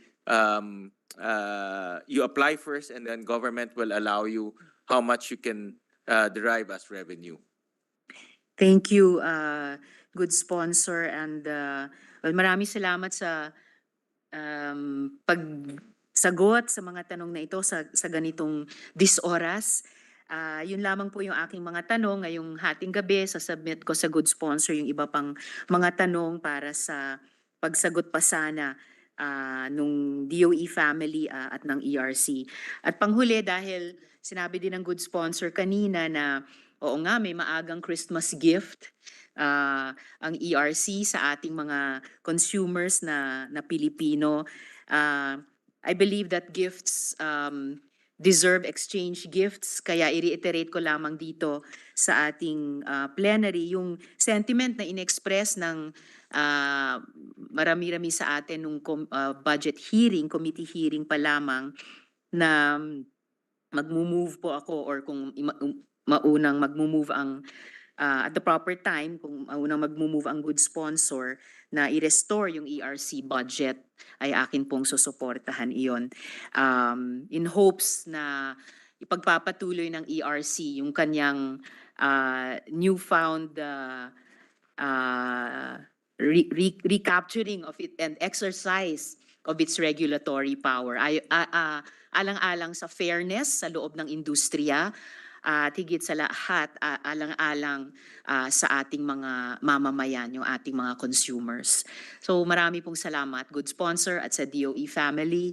Maraming salamat, Madam President. Thank you. And just to follow up on that, the ERC under the NEP received 641 million pesos, and Congress as well as the Senate increased it to 888 million pesos. So that's an increase of about 200 million pesos. And that will enable them to continue with the reset activities, which is quite expensive and laborious, and but it's essential to the regulatory function of ERC. Thank you, Madam President. Madam President, next to interpolate, last but not the least, is no other than our Minority Leader, Senator Aquilino Coco Pimentel. I move that he be recognized, Madam President. Please proceed, Senator Pimentel. Thank you, Madam President. With the permission of our sponsor, and please remind me if I am repeating questions already asked ko. Iwasan ko na po yun para in deference to my professor who is here, the Secretary of the Department of Energy. It's payback time because he gave me a reasonably high grade, Mr. President. Yeah. And you became #1 in the bar because of it. Saka, our good friend Sharon is here. She looks very sleepy na kaya medyo we will keep this short and sweet, Mr. President. Siguro mga consumer concerns. I'll approach this like agriculture, no, on commodity demand. What is the national demand for energy, Mr. President? Demands 12,000. Can I use this? Ba? Ito, no? Right.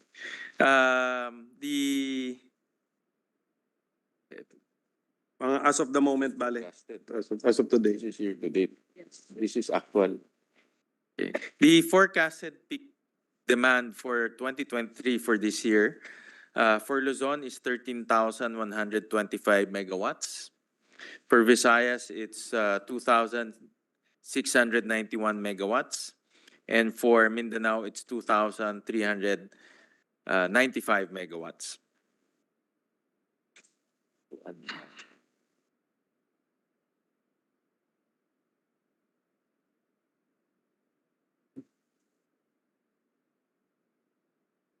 Ayan pala. Why? It's on the screen, Yes, thank you.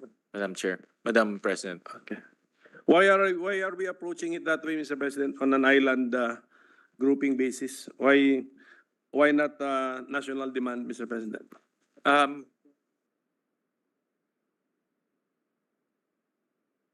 Yeah. There must be a reason, di ba? Well, the one reason is Mindanao is not yet connected to Luzon and Visayas. And then number two, the load profile for Luzon, Visayas, and Mindanao is also different. No? So the way they compute peak demand is different for island groups. For example, Luzon is mainly industrial, so it has a different load curve as opposed to Visayas, which is predominantly residential. No? So it has a different load How about curve. Mindanao? Predominantly residential. also. Mindanao is predominantly residential. No? Residential, predominantly Sige po. residential. Opo. So yung sa certain hours, Yeah, certain hours of the day. Okay. Correct, correct. What's our installed capacity to generate energy, Mr. President? Yeah,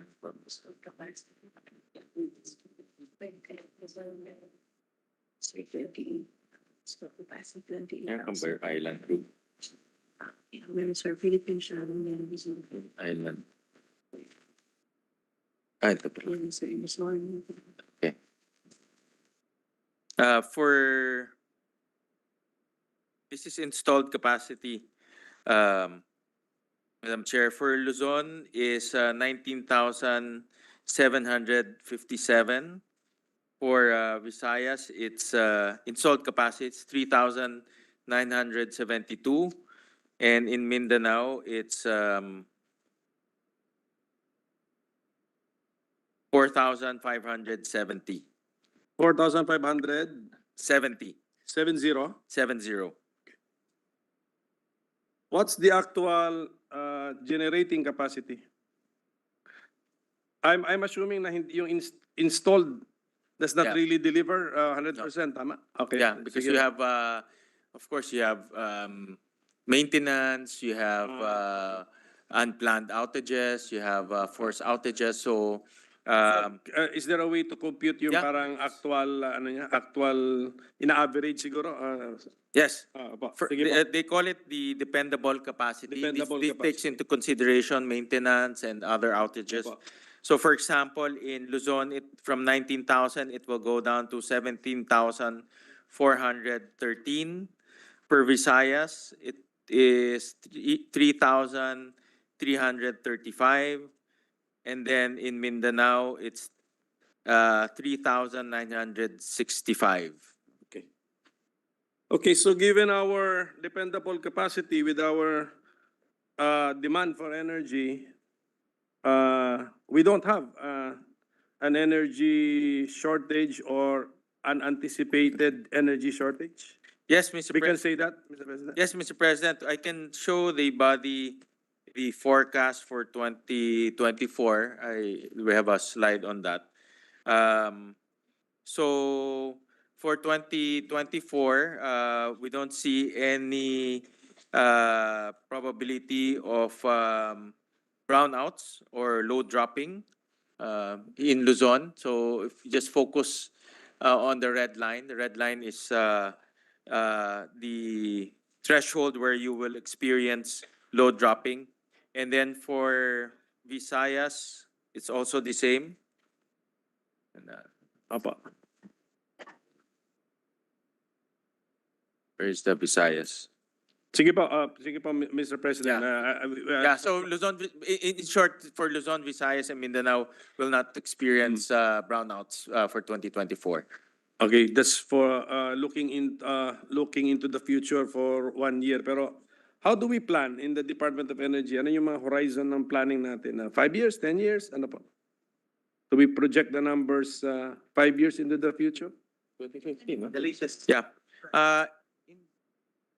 The current is 2020 to 20. But is it a 10-year or 20-year cycle? 20-year cycle. In the Philippine Energy Plan, it's a 20-year cycle, Madam President. So the forecast on a 20-year cycle, and typically I saw the PEP. It's typically mimics the economic growth of the country. So if the economic growth is about 5-6%, typically the demand will also Demand for energy is around 5 to 6%. So it mimics the economic growth of the country. Sige po, we have to have something to base it on, syempre. Yeah. Our renewable energy development program is 140 million sa DOE. Is that correct, Mr. President? Yeah, that's correct. Okay. And the plan is to for renewable energy to comprise 35% of the energy mix by 2030, and then ultimately 50% by 2040. Correct, So that's You're right, Mr. and President. that's how we budget the amount for the renewable energy development program. That's the 140 is for the program, Okay. and then the one you mentioned is the target that we plan to achieve, or the country plans to achieve. So that's kaya nga, so you will now be encouraging the establishment of renewable energy power plants. Ganun, Correct, ganun. correct, Mr. Okay. President. Correct. And you use this amount. This is it. This is the renewable energy development program. Is the budget? No, it's the budget to entice to Yeah.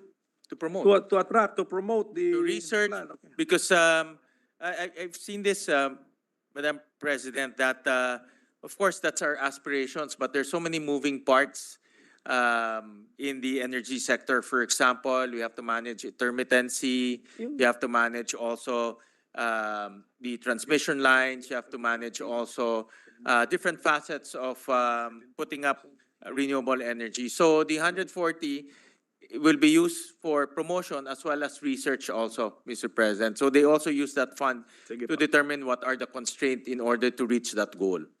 Sige po. And nuclear is not considered renewable. No, Mr. No. President. Okay. So nuclear is a category on its own. Yes, Mr. Is there President. any news worthy of announcement on the nuclear energy front from the DOE?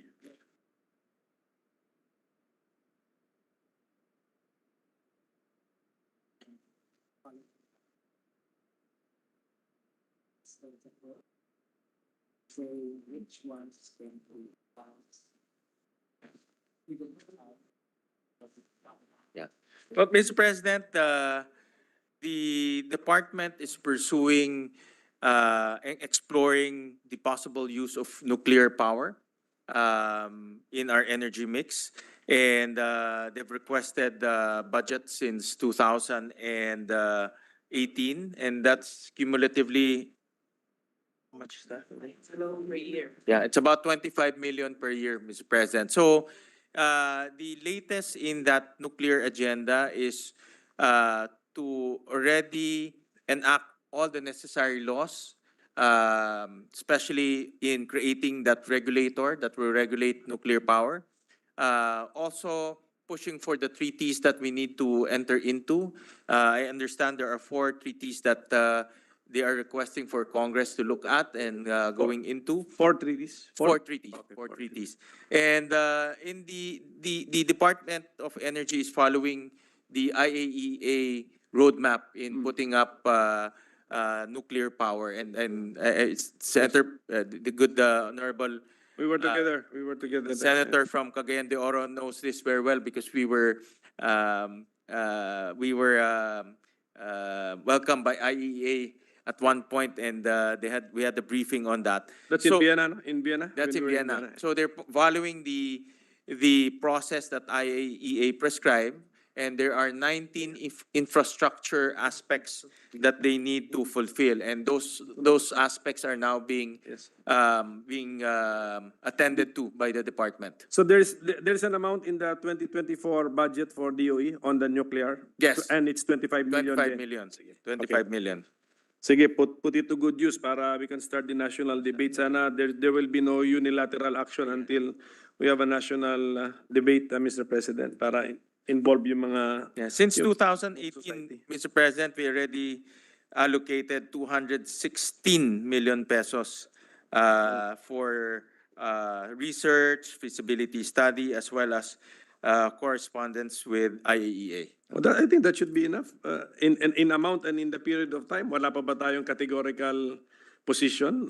So that we can start the debate. Yes, we can start the debate. Klaro, anong recommendation na ng DOE? Yes, actually, there's a national position, and this is when the former president, President Duterte, issued Executive Order 164, entitled Adopting a Nuclear Position on a Nuclear Energy Program and for Other Purposes. So this Bago is the na, trigger. Mr. President, bago ng administration. So They should still- we await the position of this new administration? The position of the new administration is to honor this national position that was promulgated in 2022. Okay, and in that plan, is there a timetable? Ano ba yan? That we will start entertaining applications for the construction of nuclear power plants in the Philippines? Nandiyan ba? They're currently doing the roadmap, and the roadmap will detail all of those items. For example, Sige. the siting, the application, the timetable on when the regulator should be put up. All of the details will be spelled out in the roadmap that will be completed by this year, no? This year. Oh, December of this year. So we can now say that the Marcos administration is for the adoption of nuclear power generation in the Philippines? Yes, Mr. Okay, President. so we should start the debate on that front, Mr. President. Yes, Mr. President. Once the roadmap is completed, we will request for a copy of the roadmap, and that will be the basis of the debate. Sige po, just to keep matters short na rin, let's go to consumer issues. Kunyari yung biglang nawawalan ng kuryente na walang abiso, who is to blame? Which institution is most likely to blame, and where can the consumers run to complain about this, Mr. President? Nawalan kuryente. It's a local problem. Yeah. Yeah. I like why. Yeah. If it's a local issue, Mr. President, for example, here in Metro Manila, it will be the responsibility of Meralco. For example, if it's an unplanned outage, then the Meralco will be answerable to that. No? But it also depends on the reason. Saan It can pwede be tumakbo ang consumer po? sa Meralco, sa distribution utility nila. Hindi kasi gobyerno yun eh. Walang gobyernong matakbuhan. Walang... The other is ERC, the ERC po ang regulator. reklamo dyan. For reklamo. So for example, itong biglang nawala ng kuryente ang Iloilo, Capiz, Antique, Aklan, Guimaras at Negros Occidental na walang abiso noong May 2, 2023. Yeah. Sino may kasalanan sa pwedeng magreklamo? Pwede sila magreklamo sa ERC, and that ERC particular brownout is caused by transmission lines. Okay. So So you know now who to blame, pero from the point of view ng consumer, hindi naman niya alam yung ano, so ERC is the ERC default. pa po. Yeah, ERC is the catch-all Sige, ERC. complaint There receiver. will be some fines, penalties, or ano, doon? Yes. Okay. Yes, Mr. President. And ERC just recently launched their digitalization program, so they can report via online, Mr. President. Pagtingin ng consumer sa kanyang electric bill, hindi siya makapaniwala sa laki ng halaga, saan siya takbo? ERC yun, for sure, Mr. President. Para yung mga gising pang nanonood sa atin, magagamit nila yung mga kaalaman na makukuha nila. Wala na yata gising, Mr. President. 1 o'clock na. Magugulat po kayo, marami pa kasi wala namang blackout Mr. President. Ito pong universal charge. Ano po bang basis nito at forever na ba itong babayaran? Meron ba itong hangganan? Marami yun, di ba? Marami. Ano ba yung universal charge? Yeah. Mission, ito connect sa missionary. Wala na yan. Yeah. Sabi mo, ha? Yeah, the legal basis for the universal charges or the universal charge is the IPIRA. And there are different types of universal charges, Mr. President. For example, for environment is different. For one of the most substantial and the biggest is for missionary electrification. This universal charge for missionary electrification is being deducted from us here in the on-grid areas to support off-grid electrification. For example, the islands. So that's how it works, Mr. President. Pero nasa billing yun ng consumer. Nasa billing ng consumer po. So most likely forever na yun? As long as we have off-grid areas and missionary areas, forever na siya, most likely. So the trick there is to, not the trick, but the strategy is to reduce the subsidies being given to off-grid areas. And the DOE has plans to veer away from diesel-powered generators in the off-grid areas because diesel is very expensive. In fact, the National Power Corporation for 2024 will not buy diesel power plants anymore. They will use hybrid so that they can reduce the use of diesels. So there will, because of our geography, there will always be an off-grid area. There will always be off-grid areas, Mr. President. So, and we will always subsidize the electrification of the off-grid because we will give them some small power generating capacity. Ganun po ba yan? Correct. Sige And po, normally, these are powered by diesel. So whenever they're powered by gensets, by diesel generators, you have to subsidize them because it's very expensive. And that's where we come in. That's where we come in, and we give that through the universal charges. Just for the information of the department, we are also looking at the COA findings. Meron mga uncollected fees more than 1 billion. So hindi na natin i-discuss ngayon. Just inform the committee siguro how do we address all of these things, Mr. President. We also look at the COA reports, Mr. President. Meron pang unliquidated release subsidy for electric co-ops. I think more than 1 billion yan. Is that the same? I hope that's not the same. So 2 billion na po kaagad yan. So, Mr. President, you have a missionary electrification program? Ganun po ba? Yun ba yung tawag doon? Yes, And Mr. President. And that is different from the rural electrification program. Yes, Mr. President. Diba? Kasi rural would be on-grid. On-grid. Yes, Mr. Okay, Mr. President, the statement of the President himself, President Marcos daw, by the end of his term, he wants 100% household electrification. Siguro, did he refer to on-grid and off-grid? For both, Mr. President, for both. Do we have an estimate on the cost to fulfill that promise of the President? Yeah, 69. Well, Mr. President, I had the chance to be briefed by the new NEA administrator. and the technology that will be used seems feasible, no? Which is solar rooftops. And it will be, the simple concept of this is it's a prepaid solar rooftop. So, and that is already a tested technology by some of our international partners, and they plan to roll it out on a nationwide basis. But of course, it's not without cost, no? Government needs to spend about 69 billion pesos to achieve 100% electrification by 2027. So this is NEA's responsibility. This is Ito. NEA's responsibility. Pero sa rural electrification to, pero yung off-grid. Kasama na rin po Kasama. doon. Yeah, kasama na rin po doon sa estimate. So to help the president fulfill his promise, how much? 69 billion pesos, Mr. President. Over the next 5 years, Mr. For the President? next 5 years, Mr. President. So we advise NEA that realistically, NEA and the rest of the energy family gets about 3 to 3.5 billion pesos for electrification. So they need to source out the remaining balance from other sources, especially international donors or ODAs, Mr. President. Oh, for 2024. For 2024, Na- wala pa. Wala pa, Mr. President. Di ma, It's only GAA. It's only GAA that will fund it. How much? 3 billion? As stated by the...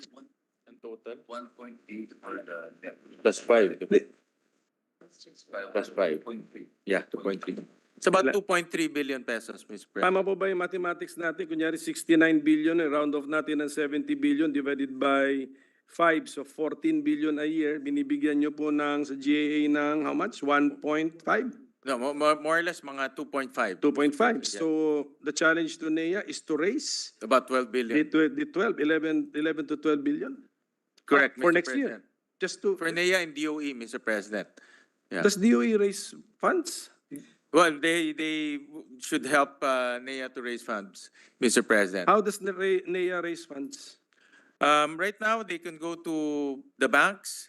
I believe they're also exploring grants and ODAs. I believe that the new administrator has been meeting international funders, Mr. President. So next year na lang po siguro, you can brief us. Basta tatanungin natin, 14B, kung hindi nagawa, most likely the 2028 target of the president ba hindi magawa. Yeah, the new administration just mentioned, I remember he mentioned this to me when he was briefing me. He already met with World Bank, with other international financing institutions. Definitely, this should be coming from external sources, Mr. President, because our internal fiscal space is not enough to cover that 12 billion balance. Kaya we will look at the experience of NEA for the year 2024, come budget cycle 2025, and we will interview you, sir. Ano, kumusta? Sa Yes, Mr. the fourth, basta ang alam kong guiding natin, 14 billion to do that year's share of the promise of the president. So tignan natin. So. Yeah. But the good thing, Mr. President, the technology has been identified. I saw the mapping has already been identified. The strategy to roll it out has already been identified. It's only the funding, Mr. President, so it can be rolled out properly. And hopefully, baka maging cheaper na yung tail Hopefully, technology Mr. na yan. President, hopefully. Well, anyway, Mr. President, the corporate operating budgets were submitted to our subcommittee because these are required by law, no? Not only because they're asking for subsidy, but required by law yata sila to submit. So we can go over them if we are interested, no, Mr. Yes, President. that's correct, Mr. President. So, in the meantime, Mr. President, we wish the energy family all the best, Mr. President. Mabigat din po ang inyong role because chicken and egg yan actually. Akala nyo sumasabay kayo sa ekonomiya pero baka kayo rin ang nagpapalago ng ekonomiya actually. So we wish you all the best, Mr. President. So it's already morning, Mr. President. So a good morning to all of you once again. So thank you everybody. Thank you to the good minority Secretary. leader. Thank you. Thank you. Next to interpolate, Mr. President. Just kidding, Mr. President. Senator Bongo will interpolate. Senator Bongo is Ready to interpolate. relinquishing. Full support yan. Mr. President. But may I be allowed to maybe recognize, Mr. President, Senator Bongo to give his manifestation of support, Mr. President. I move Yes, that he be Senator recognized, Mr. President. Bongo is Good recognized. morning, Mr. President, esteemed colleagues and honorable members of this August Chamber. I stand to express my staunch support for the budget of Department of Energy.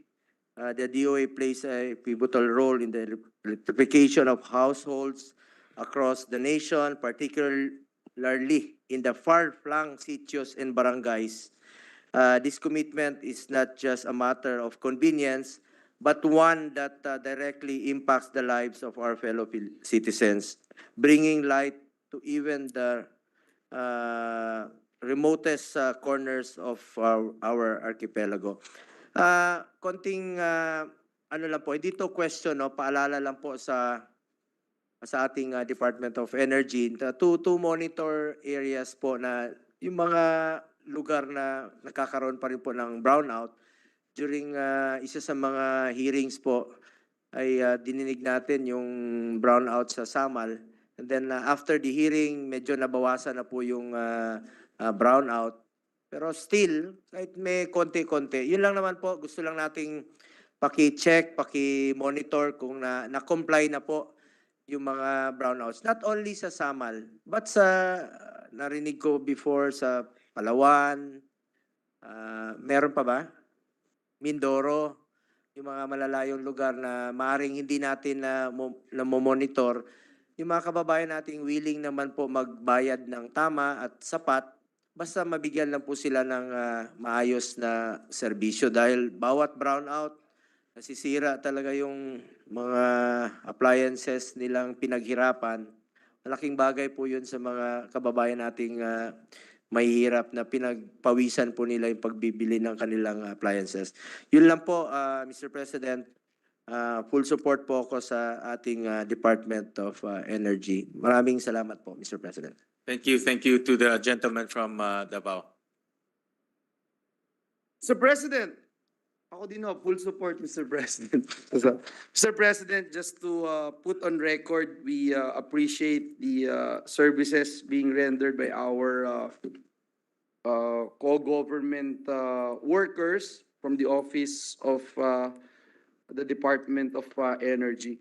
And with that, Mr. President, and there being no other reservation for interpellation, I move that we close the period of interpellations and debate and consider the budget of the Department of Energy, Office of the Secretary, budgetary support to government corporations, National Electrification Administration, National Power Corporation, Corporate Operating Budget, National Electrification Administration, National Power Corporation, Philippine National Oil Company, and Energy Regulatory Commission to be deemed submitted for the body's consideration. I so move, Mr. President. Yes, there, before I act on the motion, I'd just like to put on record as well that we appreciate what the department has done in trying to listen to the needs of the people, particularly with the ERC.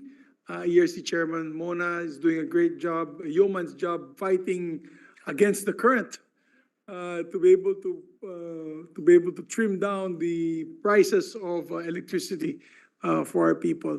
And of course, with the NEA, also NEA, I see the NEA chief going to different places all around the Philippines to make sure that the cooperatives, electric cooperatives are also put in their proper place and making sure that they're giving efficient service. And the secretary, of course, in looking for ways and means to increase power without increasing electricity. We have our full support. In all our meetings with investors, their concern really is the power, that we still have expensive power. But I know the direction that the president wants us to go will hopefully bring down our power rates. So with that, last but not the least, in today's very long episode of the budget, there being no objection to the motion of the majority floor leader, the budget of the Department of Energy and all its attached agencies, including the ERC, is deemed submitted. Congratulations to the members of the DOE family. Thank you, Mr. President. We congratulate the DOE family. And with that, Mr. President, may I move, Mr. President, that we suspend the session until 12 noon of Tuesday, November 14, 2023. Before we do that, I'd just like to put on record and thank the minority floor leader. Time check, 1:27 in the morning. We have with us the minority floor leader. We had earlier Senator Risa Ontiveros. Senator, We just had also Senator Lauren Legarda, who just stepped out. Senator Sani Angara, our chairperson. Senator Bongo, and Senator, the majority floor leader. And of course, the sponsor, Senator Sherwin Wing Gatchalian. So with that, session is suspended until 12 noon tomorrow, Tuesday, November 14.